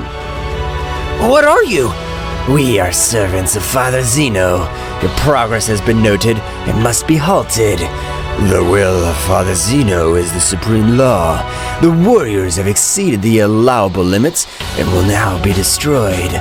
The shadow creatures moved with an agility that defied logic, leaving behind them trails of darkness. Kakarot and Vegeta prepared for the confrontation, their energies flashing in response to the threatening presence. Well, it looks like we have new opponents. This should be interesting. No matter who sends them, will not allow them to stop our progress. The shadow creatures, speechless, rushed towards Kakarot and Vegeta with flashing speed. The battle ahead would not only be a test of strength, but a struggle between light and darkness, between the determination of the warriors and the will of the father of Zeno-sama. The battle rages and the environment, plants, stones, and sky are witness to the incredible demonstration of power. Kakarot and Vegeta, deploying a great amount of ki, are in the center ready to face the two mysterious shadow warriors that attack them. Shadow Creature 1 moves at breakneck speed, leaving only flashes of darkness in its wake. Its form is ethereal, almost impossible to follow with the eye. It attacks with incredible precision, throwing punches and kicks that defy the perception of time. Shadow Creature 2 stands out for its devastating power. Its every strike sends out waves of dark energy that distort the surrounding space. Its presence emanates an ominous aura that shakes even the particles of space. The fight begins with Kakarot and Vegeta charging forward, but the shadow creatures respond with astonishing agility, dodging every blow and counterattacking with almost invisible movements. Faced with the speed of the Shadow Warriors, Kakarot and Vegeta are forced to raise their power to Super Saiyan level. Vegeta, these guys are incredibly fast. I can't even keep up with their moves. Looks like our usual speed isn't enough. We'll have to raise our power to the maximum. Both Saiyans concentrate, their golden auras bursting as they transform into Super Saiyan. Their golden hair lights up the space as they launch into a fierce offensive. But the Shadow Warriors remain equally agile, gracefully dodging the attacks. The intensity of the power illuminates the space. Now, Vegeta, let's go all out! Let's go, Kakarot! The Saiyans rush towards these Shadow Warriors with a fierce offensive. However, the Shadow creatures dodge their attacks with surprising grace, moving through the energy blast with ease. Is that the best you can do, Saiyans? Their speed is admirable, but they're still not up to par. Damn it! We can't go on like this, Kakarot. We need something else. You're right, Vegeta. Let's take this to the next level. Faced with persistent speed of the Shadow Warriors, Kakarot and Vegeta rise their power even higher, transforming into Super Saiyan Blue. Their blue auras flash with intensity and the pressure of their power shakes the surrounding space. However, the Shadow Warriors are not daunted. The battle reaches its peak as the four warriors are engulfed in a frenzy of energy. Kakarot launches his attack called Kamehameha, and Vegeta launches his final flash attack. but the Shadow Warriors respond with counterattacks that defy the laws of physics. Then the clash of these powerful attacks causes an immense explosion. At the precise moment that both Saiyan warriors, the shadow creatures, collided their attacks, the explosion resulting from the collision of the attacks left a crater on the battlefield, while a dense smoke obscured the view. Amidst the haze, Goku, with a serious but confident expression, and Vegeta, also with a confident expression of having destroyed the shadow creatures with his attacks, stood on guard, ready to face whatever emerged from the smoke. Suddenly, as soon as the smoke dissipated from the battlefield, the shadowy creatures emerged unharmed, floating in the air with an even more intense presence. Their forms twisted, revealing an even darker and more powerful transformation. Now, with eyes glowing with a more intense light, the shadow creatures uttered a great malevolent laugh and moved towards Goku and Vegeta with renowned ferocity. The sky was covered with dark clouds, and lightning intermittently illuminated the scene. The creatures, once scattered, began to converge into a chaotic mass. Their bodies intertwined and merged, creating a monstrous entity that emanated a dark and malevolent aura. The fusion of the creatures was completed with a loud roar, and before Goku and Vegeta emerged, a nightmarish creature. The fused creature had a grotesque figure, with twisted limbs and glowing eyes filled with evil. Its body was enveloped in a halo of dark energy, which distorted the space around it. The ground shook with every step he took, and the waves of evil energy generated chaos on the battlefield. Goku and Vegeta exchanged determined glances. They knew they faced an unprecedented threat.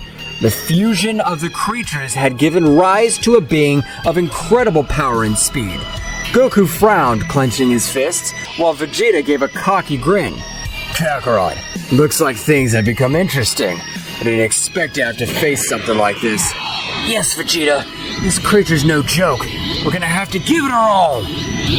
Both warriors raised their ki to the maximum, surrounding themselves with an intense golden and blue aura. Their hair stood on end and the earth trembled under the pressure of their combined power. The fused creature responded with a guttural laugh and advanced towards them with great strides. Come on, Vegeta, let's attack together and put an end to this. For once, Kakarot, I agree. The battle reached its climax as Goku and Vegeta, enveloped in their golden and blue auras, launched themselves towards the fused creature. Every punch and burst of energy echoed through the air, creating a spectacle of flashes and booms. The creature, however, was not easy to defeat. Its agility and strength were astounding, dodging the Saiyan's attacks with ease.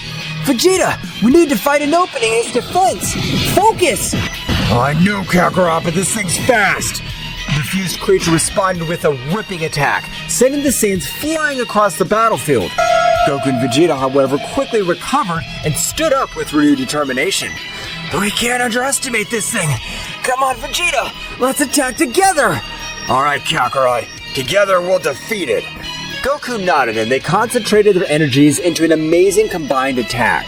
A brilliant flash of light and blue light materialized in their hands, growing with each second. The fused creature, seeing the imminent threat, tried to counterattack, but it was too late. Kame! Ah! Final Flash! The powerful beam of combined energy shot towards the fused creature, illuminating the dark battle with its radiance. However, just when impact seemed inevitable, the creature, in the last act of desperation, deployed a dark shield that managed to resist the Saiyan's assault. The result explosion sent Goku and Vegeta flying backwards, returning them to their base form, leaving them dazed and severely injured on the ground.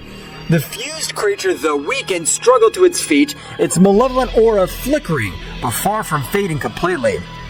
Vegeta, we're in trouble. This thing's stronger than we thought. Vegeta, however, lay motionless on the ground with visible wounds and his aura rapidly diminishing. Vegeta! Don't give up, Vegeta! The fused creature, slowly recovering, calmly approached towards Vegeta with a palpable malevolence in its glowing eyes. Your efforts are futile. I'm the amalgam of darkness itself. This is the end of you, Saiyan Prince. Goku, full of rage and despair, stood up and threw himself towards the creature with what was left of his strength. However, the creature, with a simple wave of its hand, unleashed a wave of dark energy that enveloped Kakarot and threw him violently to the ground. Vegeta, we need a plan. The fused creature approached Vegeta, lifting him off the ground with one hand. The Saiyan Prince, barely conscious, opened his eyes to meet the cold, merciless gaze of his energy. Kakarot, do whatever it takes. The fused creature, with a contemptuous gesture, threw Vegeta back to the ground, leaving him on the verge of death. The battle, which had begun with hope, now became bleaker than ever. With his partner down and his own strength waning, Kakarot faced a strength that seemed insurmountable. Goku, sensing the desperation of the situation, recalled the hermit seeds he carried with him. The moment the fused creature came spinning towards him, Goku managed to dodge the blow swiftly, punched Vegeta and handed him one of the valuable seeds. Vegeta, eat this! It'll give you the energy to keep fighting! At the same time, Goku also consumed one of the seeds. Vegeta, barely conscious, accepted the seed and consumed it urgently. The hermit seed acted quickly, healing Vegeta's wounds and restoring his life energy. Flashes of golden light surrounded the Saiyan Prince. As he stood up, his eyes were gaining determination. Kakarot, don't underestimate me. I can keep fighting. Fine, Vegeta, but we need something else to defeat this creature. Do you remember the fusion technique? Vegeta frowned but nodded in understanding. Both Saiyans positioned themselves in front of the fused creature, focusing their energies. Vegeta, let's do it! Let's merge! I don't think it'll come to this, Kakarot, but I have no choice. Both warriors stood side by side, raising their hands into the front and began to concentrate their energies.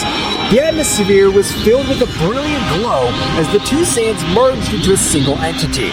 The resulting figure was a perfect combination of Goku and Vegeta, with a powerful golden aura enveloping their fused bodies. This fusion creature showed signs of unease as it witnessed the transformation. The new Saiyan entity turned to it with a determined look. The fusion between Goku and Vegeta, known as Gogeta, in his Super Saiyan form was now evident. Gogeta, with the combined voice of Goku and Vegeta, said, "Prepare for defeat. We are the fusion of the Saiyans, there is nothing we cannot overcome." With a unified shout, the Saiyan fusion lunged towards the fused creature with incredible speed and power. The battle between the Saiyan fusion and the fused creature erupted into a frenzy of power and skill. Every move, every blow, every burst of energy shook the battlefield. The earth trembled on the intensity of the confrontation, and the sky lit up with the sparks of energy released during the fight. Gogeta, with the combination of Goku's cunning and Vegeta's determination, proved to be an unstoppable force. However, the fused creature did not yield easily, showing a resilience that defied expectations. Those contenders were at a stalemate, each pushing their limits to the max. Goku and Vegeta, in their fused form, began to feel the need to unleash more power to overcome their more formidable foe. In a moment of perfect synchronization, both Saiyans raised their ki to the limit. The atmosphere itself began to be distorted with the built-up pressure. It's time to take this to the next level! In a dazzling flash, the Saiyan fusion underwent an astonishing metamorphosis. His once golden hair now turned sapphire blue, and his aura took on a heavenly hue. The transformation to Super Saiyan Blue had taken place. The fused creature recoiled momentarily as it witnessed the new form. Shocked by the magnitude of the power unleashed, however, the Saiyan fusion showed no mercy and lunged towards with dizzying speed. Prepare for true Saiyan strength! The attacks and counterattacks reached a speed that defied perception. The fused creature, despite its previous endurance, was outmatched by the speed and aggressiveness of the Saiyan fusion in its Super Saiyan Blue form. The battle had not yet come to an end. In a final attempt to resist, the fused creature unleashed its own dark power, enveloping the Saiyan fusion in a spiral of chaotic energy. Gogeta, in response, concentrated his energy to the maximum in an act of rage. Let's go further! The energy surrounding the Saiyan fusion intensified and exploded in a dazzling burst. The bright blue aura became more intense, and the power of the Saiyan fusion increased to unimaginable levels. The sky lit up with glows and waves of energy as the fused creature faced Gogeta's unstoppable strength. However, in an unexpected twist, the creature began to build up a dark and sinister energy, revealing a hidden power. Your resistance is impressive, Saiyans, but you have not seen my true potential. The fused creature transformed. It's fused and distorting further. A black aura filled with malevolence surrounded its body as its eyes glowed with terrifying intensity. What the hell was it doing? The fused creature, now imbued with a new dark power, lunged at Gogeta with surprising speed. Despite Gogeta's formidable strength in his Super Saiyan Blue form, the fused creature seemed to be able to anticipate even more. Now you'll experience true darkness. Gogeta sensed the threat, deciding to take his own power to the extreme. In a blink of an eye, he activated the technique, the Kaioken. His blue aura multiplied into a mixture of blue and red, and the intensity of the battle reached levels never seen before. It's time to put an end to this. Kaioken! Gogeta's speed and strength multiplied exponentially, and the fused creature was momentarily caught off guard. However, the creature counterattacked with a blast of dark energy that enveloped Gogeta, but he struggled to resist. Gogeta, in his Kaioken state, felt the need to raise his power even higher. Thus, his ki increased, causing the earth to tremble from such immense power, destroying mountains and lifting rocks into the skies. At that precise moment, he disappeared from the sight of the fused creature, appearing from behind and creating a glowing bluish sphere of energy that materialized between his hands. Final Kamehameha! The energy sphere impacted against the fused creature with unparalleled force. The resulting explosion lit up the sky, dispersed the creature's dark energy. However, when the light faded, the fused creature emerged once again, albeit visibly weakened. Do not underestimate my power, Saiyans. I have attained a form beyond your comprehension. Gogeta, sensing the gravity of the situation, prepared for the next confrontation. The battle, far from over, was entering even more dangerous terrain, with the fate of the universe hanging in the balance in this fierce struggle between light and darkness. The battlefield was plunged into utter chaos, with destructive shockwaves reverberating throughout space. Gogeta, with his combined aura of Super Saiyan Blue and Kaioken, was moving at speeds that defied perception. The fused creature, despite his new enhanced form, was momentarily outmatched by the Saiyan warrior's speed. Darkness cannot defeat light. It's time to seal your fate. Though weakened, the fused creature did not give up. With aggressive speed, it lunged towards Gogeta, unleashing a series of dark attacks that even defied the Kaioken's speed. Your light is but a fleeting glimmer. In the eternity of darkness, you will suffer. Gogeta, with sharp reflexes and precise moments, will dodge the fused creature's attacks. The battle reached an even greater frenzy, with a clash of fists and kicks creating waves of energy that swept the surrounding landscape. The once dark and stormy sky were illuminated by the flashes on the contest. In the beginning of the moment of opportunity, Gogeta channeled the Kaioken to an even higher level. His aura became more intense, mixing blue with red in a dazzling display. Seeing the new burst of power, the fused creature recoiled momentarily, a moment Gogeta took advantage of to gather energy. This is the limit of your darkness. Prepare for the end. Gogeta, with unmatched speed, appeared in front of the fused creature, concentrating his energy to a single point. A glowing sphere of energy formed between his hands, but this time, the sphere was not blue, it was a mixture of colors. A fusion of the power of Super Saiyan Blue and Kaioken. Kaioken 20 times! Final Kamehameha! The now larger, more powerful energy sphere hurled with impressive speed towards the fused creature. The resulting explosion illuminated the entire horizon, causing the mountains and valleys to be enveloped in a dazzling glow. When the light faded, the fused creature lay defeated on the ground. Its dark aura completely dissipated. Gogeta, with his Super Saiyan Blue form and Kaioken still activated, watched cautiously. The intense battle had come to an end, but the price of the confrontation was reflected in the devastated earth and the wear and tear visible on the Saiyan warrior. I hope that was enough. This universe can't take any more of this destruction. With a flash, Gogeta deactivated the Kaioken and returned to his base form. As silence descended over the battlefield, the lingering question was whether the threat had truly been eliminated or if there was still challenges to be faced in the vast cosmos. Goku and Vegeta, feeling that the threat had been neutralized for the moment, separated from the Saiyan fusion. The intensity of the battle had left both Saiyans exhausted, but their attention was diverted to a disturbing reality. In the corner of their vision, they watched as a small dark creature made its way towards where Gohan and Broly were standing. Vegeta, something's happening! We must get there fast! Those two are in trouble if that thing gets to them. Let's go, Goku! Both Saiyans, despite their exhaustion, dashed towards Gohan and Broly's location with as much speed as possible. As they approached, they could see the dark creature getting closer and closer to the two warriors. Gohan, who was training with Broly in an attempt to increase his skills, noticed Goku and Vegeta's arrival urgently.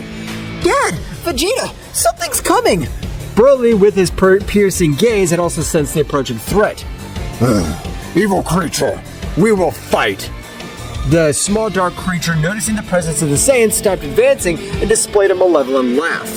Ha ha ha! Your victory is short-lived. This is only the first of many surprises. Before they could react, the dark creature split into multiple smaller shadows, surrounding Gohan and Broly with astonishing speed. Watch out, Broly! They're fast and dangerous! We will fight. We won't let them defeat us. Goku and Vegeta, arriving just in time, joined the battle. The battle became a chaotic dance of blows and explosions as the Saiyans fought the dark shadows that multiplied endlessly. Let's finish this quickly. Gohan, Broly, stay strong. Got it, Vegeta. Broly, unleashing his titanic power, emitted a wave of energy that temporarily dispersed the dark shadows. However, the dark creature, in a final act of desperation, merged back into a larger, more powerful form. My shadows cannot be so easily defeated. The real battle has just begun. The shadow creature, now strengthened and more menacing than ever, faced the four Saiyan warriors with palpable malevolence. Gohan, Broly, Goku, and Vegeta moved into battle stance, facing the shadow creature with determination. Come on, guys, let's work together and put an end to this menace once and for all. Broly growled in agreement, his power emanating from him with an imposing force. Goku and Vegeta, despite their earlier exhaustion, raised their energies ready for the battle ahead. The shadow creature, with a sinister laugh, lunged towards them with surprising speed. The Saiyans responded with a coordinated assault, launching energy blasts and performing combo attacks. However, the shadow creature was agile and dodged their attacks with ease. We can't let this thing get away. Concentrate on attacking together. You're right, Vegeta. If we fight them as a team, we can overcome anything. The four Saiyans synchronized their movements, attacking in harmony. Broly unloaded titanic blows. Gohan used his agility and advanced techniques, while Goku and Vegeta coordinated their energies to create a combined assault. Despite their efforts, the shadow creature proved to be resilient and adaptable. It defended with cunning and counterattacked with fury. In a moment of tension, the shadow creature unleashed a dark glow that enveloped its form, transforming to an even more powerful monstrous version. It's getting stronger again! It doesn't matter. I'll destroy it! The battle intensified as the shadow creature in its enhanced form launched waves of dark energy and unleashed more devastating attacks. The Saiyans, however, did not back down. Despite the gravity of the situation, their determination burned stronger than ever. There's no limit to our strength when we fight together. Come on, guys, we can't lose. This thing doesn't know who it's messing with. Get ready for what's coming. Gohan, Broly, Goku, and Vegeta channeled their energies to the maximum, shaking the earth under the intensity of their combined power. In a unified act, the four Saiyans raised their ki to the limit and lunged towards the shadow creature with indomitable resolve. The shadow creature, now in its strengthened form, unleashed a dark energy that enveloped Broly, possessing the mighty Saiyan with a malevolent influence. Broly, his eyes now awash with shadows, stood before the other Saiyans with a menacing presence. Broly, I won't let you be used as a puppet. We must save him. We won't let this thing manipulate Broly. Come on, guys, let's protect ourselves and save our friend. This is getting more complicated than I thought. But no matter, we won't let the darkness win. The battle began with the Shadow Creature using Broly's immense power against them. The controlled Saiyan's attacks were fierce, with waves of energy and bursts of ki that challenged even the most experienced warriors. The Saiyans dodged and counterattacked, but the Shadow Creature took advantage of Broly's brute strength to counter his moves. We must weaken it enough to free Broly! Dad, Vegeta, let's follow the plan and attack in unison! The three Saiyans coordinated, launching a series of swift and powerful attacks. However, the Shadow Creature moved with agility, dodging most of the blows and countering with blows of its own. Broly, under the influence of the Dark Possession, was showing superhuman endurance. It's not enough! Broly, fight against this influence! We must force him to break free! We're gonna give it our all! In a moment of desperation, the Saiyans decided to raise their powers to the maximum. Goku transformed into Super Saiyan second stage, Gohan advanced his mystical form, and Vegeta unleashed his own power into Super Saiyan second stage. The three Saiyans surrounded Broly, launching a combination of flurry of powerful attacks. Broly, resist! Don't let their darkness consume you! The Shadow Creature, feeling the combined presence of the three Saiyan warriors, showed signs of weakness. However, in a desperate act, dark energy intensified its hold on Broly, raising its power even higher and unleashing unbridled fury. We can't give up! We're going to free Broly, whatever it takes! The battle reached its climax as the three Saiyan warriors, Goku, Gohan, and Vegeta, clashed against the Shadow Creature possessing Broly. The unleashed energy created a spectacle of flashes, explosions, and shockwaves that shook the battlefield. Goku, with his power as a Super Saiyan, moved with astonishing speed, launched energy blasts and accurate punches at the Shadow Creature. Gohan, in his mystical form, unleashed a combination of fast attacks and advanced techniques, seeking to weaken the Dark Possession that controlled Broly. Vegeta, in his Super Saiyan second phase form, displayed titanic power, coordinating his attacks with calculated precision. Broly, listen to my voice! Don't be consumed by this darkness! The Shadow Creature, however, resisted tenaciously, harnessing Broly's brute strength and ferocity to counter the Saiyan's attacks. Broly, under the Dark Possession, responded with unstoppable strength, his attacks more intense and uncontrolled. We need to weaken that possession! Come on, guys, keep up the pressure! This dark power won't last forever. We must resist! The battle grew more frantic. With each passing moment, the Shadow Creature, sensing the threat of the Saiyans, intensified its hold on Broly, fusing its dark energy with the brute strength of the legendary Saiyan. We can't back down now! Broly's our friend, and we won't let this darkness control him! In a moment of perfect synchronization, the three Saiyans focused their energies into a coordinated attack. Goku launched a Kamehameha, Gohan unleashed a Masenko, and Vegeta fired a final flash, all aimed at the Shadow Creature. The resulting explosion illuminated the battlefield, creating an energy storm. However, when the light faded, the Shadow Creature and Broly still stood, visibly weakened but far from defeated. It's not enough! We must find a way to free Broly from this possession! At that moment, the Shadow Creature, taking advantage of the Saiyan's momentary weakness, launched a surprise attack, sending Goku and Gohan to the ground. Vegeta, with his rage in his eyes, stood up determined. Enough's enough! We won't let this thing continue to manipulate Broly. Vegeta concentrated his ki to the maximum, unleashing a new transformation. His intense blue aura transformed into an even brighter, more powerful hue. Super Saiyan Blue! The atmosphere itself seemed to tremble at the magnitude of the transformation. Vegeta, now in his evolved form, launched himself towards the Shadow Creature with renewed speed and power. Vegeta's transformation in Super Saiyan Blue Evolved caused a dramatic change in the intensity of the battle. His bright blue aura flashed with overwhelming energy as he charged towards the shadowy creature and Broly, who was still under his influence. It's time to put an end to this. Broly, I'll fight to free you from this darkness. The Shadow Creature, sensing the threat posed by Super Saiyan Blue, adopted a defensive stance. On the other hand, Broly, his eyes still darkened, prepared to face Vegeta. Vegeta unleashed a flurry of quick and precise attacks, combining punches and kicks with astonishing speed. Each move was charged with the strength of the new form, and the Shadow Creature was forced to retreat in the face of Vegeta's fury. Broly, regain control. I'll not allow this darkness to consume you. Broly, under the influence of the Dark Possession, responded with impressive stamina. His attacks were brutal and uncontrolled.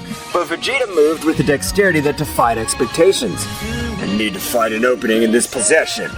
In an act of bravery, Vegeta launched himself directly towards Broly. Their fists collided forcefully, and Vegeta, using all his skill, made precise strikes that temporarily weakened the dark influence. Broly, fight this! You're stronger than this darkness!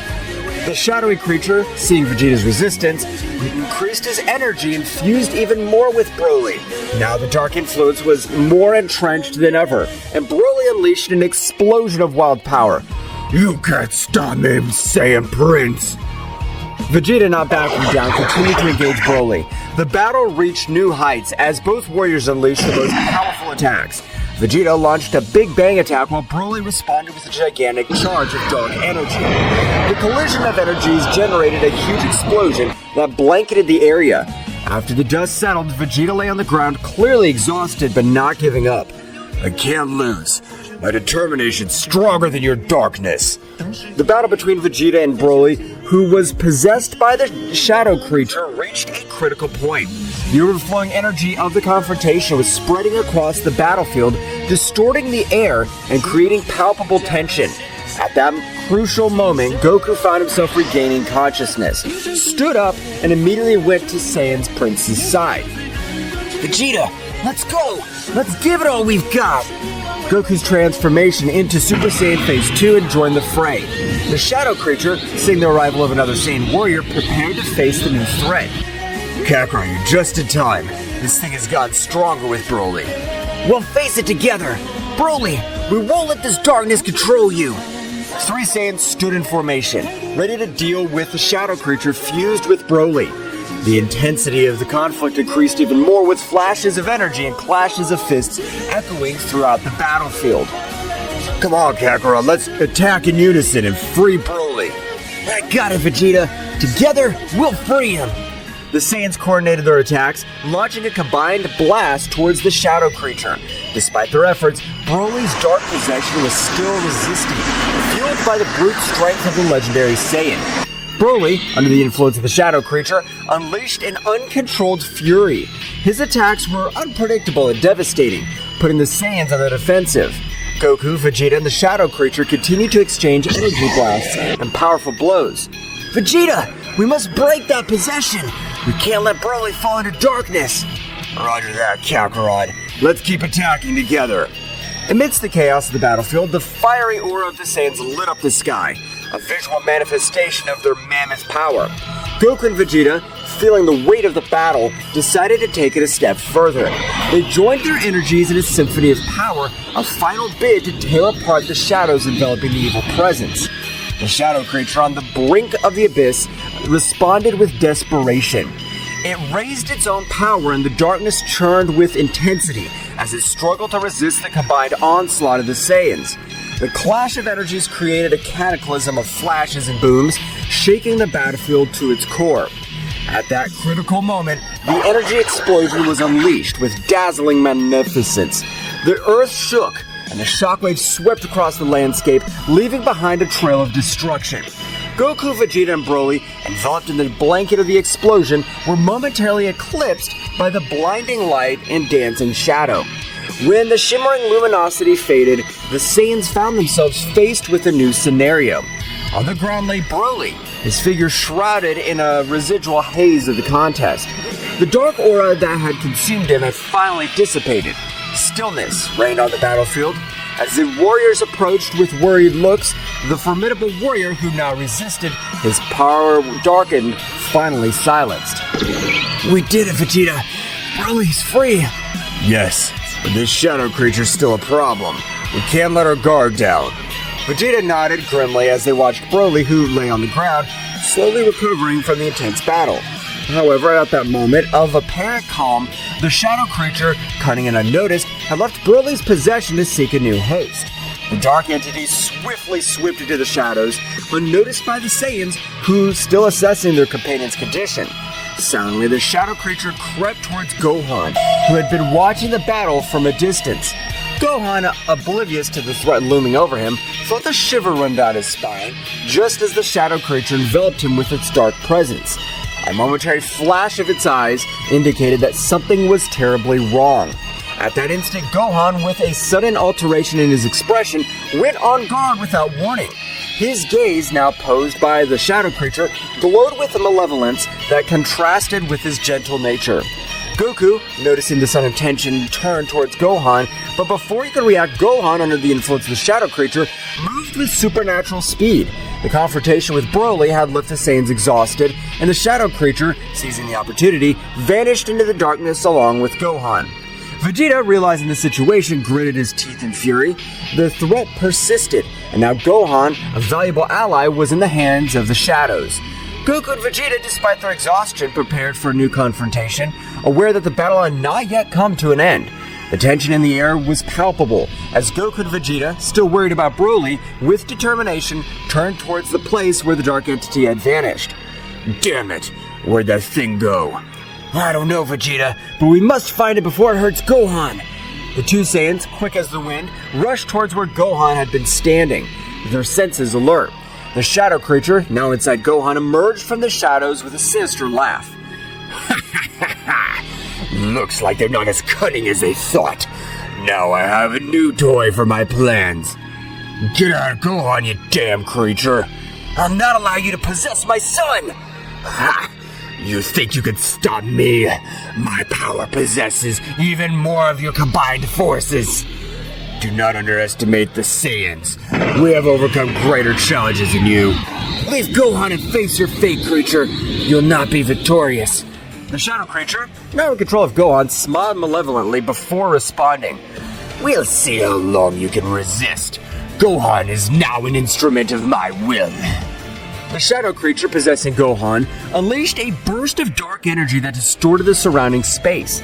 Goku and Vegeta suddenly found themselves during a chaotic confrontation, with Gohan now transformed into an instrument of the malevolent entity. The waves of energy radiating from Gohan's possessed figure created an ominous aura that filled the battlefield, defying the Saiyans' endurance and determination. The Saiyans, in their Super Saiyan Blue form, prepared for the impending clash. The shadow creature, using Gohan's body, moved with supernatural agility, dodging the Saiyans' first attacks with grace and malice. Gohan, his eyes now filled with darkness, lunged at Goku with astonishing speed. Goku blocked Gohan's first few blows with difficulty, feeling the enhanced strength and speed of his new controlled son. The fight was intense, each move charged with power and ferocity. Meanwhile, Vegeta positioned himself strategically, assessing the situation, looking for an opening to attack. The shadow creature, through Gohan, unleashed a flurry of attack, which devastating blows that kept Goku on the defensive. However, Goku's ability to adapt quickly to the battle allowed him to counter the attacks and counterattack with his own overwhelming power. Vegeta, sensing an opportunity, lunged at the shadow creature from an unexpected angle. However, the dark entity had sharp reflexes and deflected Vegeta's attack with ease, throwing Gohan against Goku as a distraction. The Shadows creature's strategy paid off, as it took advantage of the distraction to hit Vegeta with a beam of dark energy. Vegeta, although he resisted the impact, was momentarily weakened. The entity, now with a malevolent smile, turned to him. Damn it! This isn't over, Shadow creature. Goku reacted quickly, stepped between the Shadow creature and Vegeta. Vegeta, hold on! We can't let this thing divide us. The shadow creature, enjoying the chaos in its zone, released a dark aura that enveloped both Saiyans. The dark energy sought to confuse and weaken their senses. However, the Saiyans' instinctive connection to Ki enabled them to resist the dark influence. The battle raged in a frenzy of clashing colors and energies. Gohan, controlled by the shadow creature, moved with a mixture of speed and agility that defied the laws of physics. Goku and Vegeta, each focusing on their own battlefront, were trying to coordinate their attacks to free Gohan from the dark possession. Gohan, fight this darkness! You're stronger than this!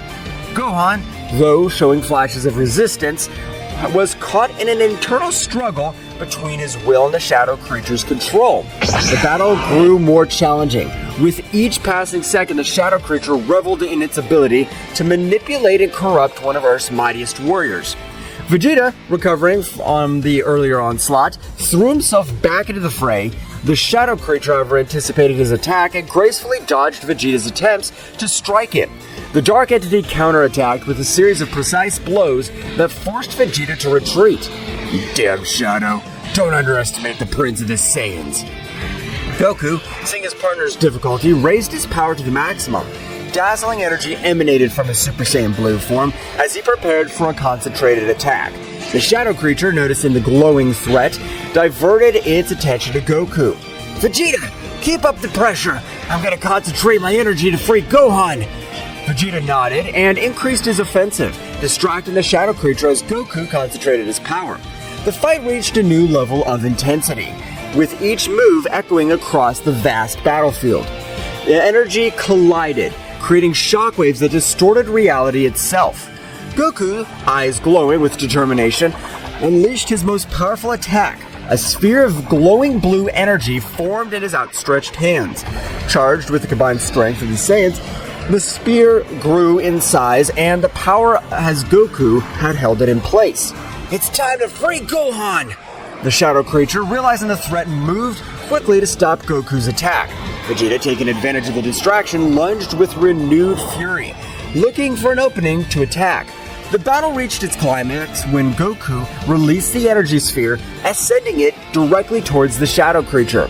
The energy sphere burst into a dazzling flash, illuminating the battlefield with intense light. Shockwaves swept through the darkness as Goku's purifying energy sought to free Gohan from the shadow creature's possession.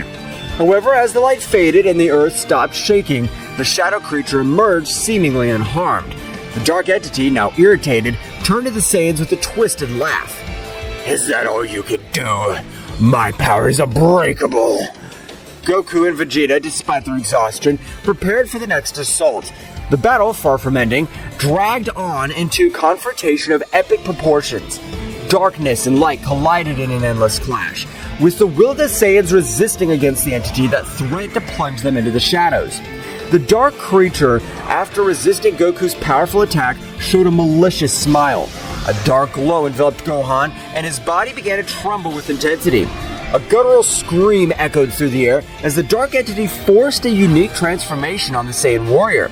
Gohan, under the shadow creature's influence, contorted and his body was enveloped in a dark, feral energy.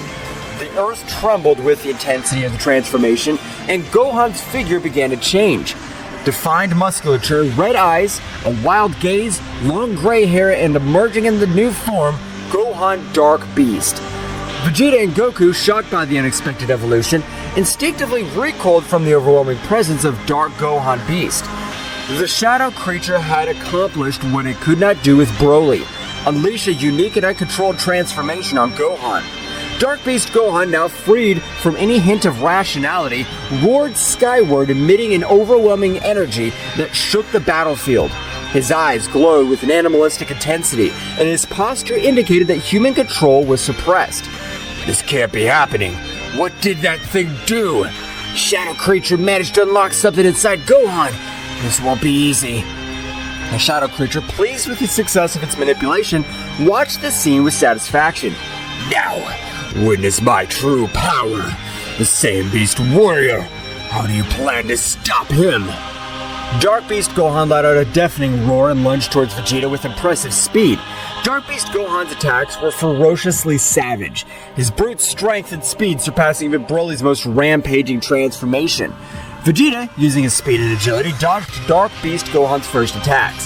However, the Saiyan Beast Warrior's ferocity was unpredictable, and Vegeta was forced to deploy all his skill to stay out of range of the devastating attacks. Goku, assessing the situation, transformed into Super Saiyan Blue and rushed to Vegeta's aid. The two Saiyans fought in tactical coordination, looking to open an opportunity to counter Gohan's savage new form. The battle became a whirlwind of energy, with explosions and crashes echoing across the battlefield. The shadow creature in the shadows continued to manipulate and fuel Dark Beast Gohan's fury. The Saiyan strategy was becoming more and more challenging as Dark Beast Gohan seemed to be one step ahead, anticipating their moves. Damn it! Gohan Beast is too unpredictable. We must find a way to free Gohan from this transformation. We can't let the shadow control his true power. As the Saiyans faced Gohan Beast's fury, the shadow creature watched from the shadows, enjoying the chaos he had unleashed. The situation was becoming more critical with each passing moment, and the Saiyans' endurance was being tested in the face of Beast Gohan's uncontrollable fury. The battle raged on in a titanic struggle between light and darkness, with the hope of freeing Gohan from the influence of the shadow creature hanging in delicate balance. The Saiyans, determined to overcome this challenge, faced an enemy that had managed to unleash an even greater internal threat than before. While the intense battle raged on the battlefield, Piccolo, the Namekian sage, was immersed in his mental training somewhere secluded. His concentration was so deep that he could feel an abrupt shift in ki, a disturbance that reverberated through space and time. A shiver ran down his back, indicating the gravity of the situation. Something's not right. The Namekian instantly stood up, his cloak billowing as he focused on the direction of the glowing chaos. The power he felt was not just brute force. It was an amalgam of dark energies that seemed to defy the very essence of reality. Wasting no time, Piccolo prepared to approach this side of the conflict. Back on the battlefield, Goku and Vegeta fought valiantly against Dark Beast Gohan, who moved with uncontrollable ferocity under the influence of the shadow creature. The dark entity, sensing Piccolo's arrival, smirked. Looks like we have a new guest. This just gets more interesting. Goku and Vegeta focused on Gohan Beast, noticing Piccolo's presence as he appeared on the battlefield with a serenity that contrasted with the surrounding chaos. What happened here? What have you done with Gohan? That shadow thing possessed Gohan and transformed it into a wild beast. We can't free Gohan this way. The shadow creature manipulates his power in unimaginable ways. Dark Beast Gohan, noticing Piccolo's arrival, turned to him with wild eyes. The shadow creature, enjoying the chaos, prepared for the next act of this heartbreaking play. Welcome, Piccolo. You're just in time to witness the inevitable downfall of these Saiyans. Don't underestimate the Saiyans or my determination. I'm here to free Gohan. The Namekian braced himself for the confrontation, deploying his ki with an intensity that made it clear he would not be a mere spectator in this battle. Dark Beast Gohan, fueled by the shadowy influence, roared and lunged towards Piccolo with a speed that defied all logic. The battle became even more chaotic with Piccolo's entrance. His movements were precise and calculated, contrasting with the wild ferocity of Dark Beast Gohan. Goku and Vegeta, aware of Piccolo's strategic skill, adjusted their approach to coordinate their attacks with the Namekian. Meanwhile, the shadow creature watched the battle with a Machiavellian smile, enjoying the confrontation between the forces of light and shadow.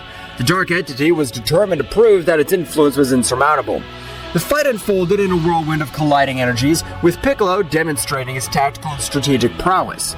Dark Beast Gohan, however, remained a formidable challenge, his erratic movements and uncontrolled strength testing the tenacity of the warriors on the battlefield.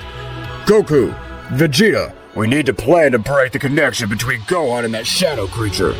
You're right, Piccolo. We need to attack from different fronts and destabilize that connection. I'll take care of keeping Beast Gohan busy. Kakarot, you use the connection you have with your son to try to isolate the shadow creature. Goku and Vegeta, coordinating their efforts with Piccolo's strategic expertise, went on the assault. Piccolo used his wisdom to be able to devise a way to get Dark Beast Gohan out of said possession, while Vegeta unleashed his fury with calculated attacks to keep the beast at bay. As the battle continued, the shadow creature began to feel the pressure of the combined strategy of the Saiyans and Piccolo. The connection between Gohan and the dark entity was under threat, and the shadow creature, despite its confidence, was beginning to show signs of concern. The battle was far from over, but the warriors' resilience was growing stronger in the face of the adversity that loomed over them. As Piccolo continued his mental struggle to free Gohan from the shadow creature's possession, his Namekian senses sharpened. Keen perception led him to identify a small shadow leech clinging to Dark Beast Gohan's lower neck, a detail that had not been evident in Broly's previous possession due to his long hair covering that region. That's it. The key in this little shadow leech on his neck. We must eliminate it to free Gohan. Piccolo's revelation attracted the attention of Vegeta and Goku on the physical battlefield. Vegeta, upon hearing this, turned his gaze to the back of Gohan Beast's dark neck and noticed the presence of the Shadow Leech. A Shadow Leech? That explains why we couldn't free Broly this way. How do we eliminate it without harming Gohan? As Piccolo struggled to maintain his mental connection, he analyzed this situation and came up with a strategy. If we attack the Shadow Leech directly, we might harm Gohan in the process. We need a precise way to eliminate it without endangering his life. So what's the plan, Piccolo? Goku, you've mastered Ultra Instinct. but you can only maintain it for a few seconds. We need to take advantage of those brief moments to distract Dark Beast Gohan and allow you to get close enough to destroy the Shadow Leech. Understood, Piccolo. I'll do my best. But how do we make sure Beast Gohan doesn't attack while Kakarot's approaching? That's the tricky part. We need to keep Gohan busy and distracted. Vegeta, your attacks must be precise and constant, keeping his attention on you. I will. But Kakarot, don't make me regret this. The battle resumed with renowned intensity. Vegeta went on the offensive, attacking Gohan Dark Beast with a series of swift and powerful blows. Gohan responded with ferocity, but Vegeta maintained agile, dodging his attacks while keeping the Savage Saiyan warrior's attention. At that moment, Goku concentrated, channeling Ultra Instinct. An aura of flickering energy surrounded him as he activated the powerful transformation. His speed increased exponentially, allowing him to easily dodge Dark Beast Gohan's attacks. Now, Goku, now's your chance. Goku in his Ultra Instinct state moved with superhuman speed towards Gohan's rear. The shadow creature, still focused on the fierce confrontation with Vegeta, did not notice Goku's approach. This is my chance to end this! With pinpoint accuracy, Goku reached out his hand and touched the small Shadow Leech on Gohan's neck. The leech, upon being touched by the Ultra Instinct energy, began to fade, emitting a dark screech before dissolving completely. Dark Beast Gohan, losing connection with the Shadow Leech, shook violently, as if releasing himself from a trance. Vegeta, noticing the change, cautiously stepped back as Goku returned to his normal state. What happened? Kakarot seems to have found a way to free you from that thing. It was risky, but it worked. Well done, Goku. But don't let your guard down.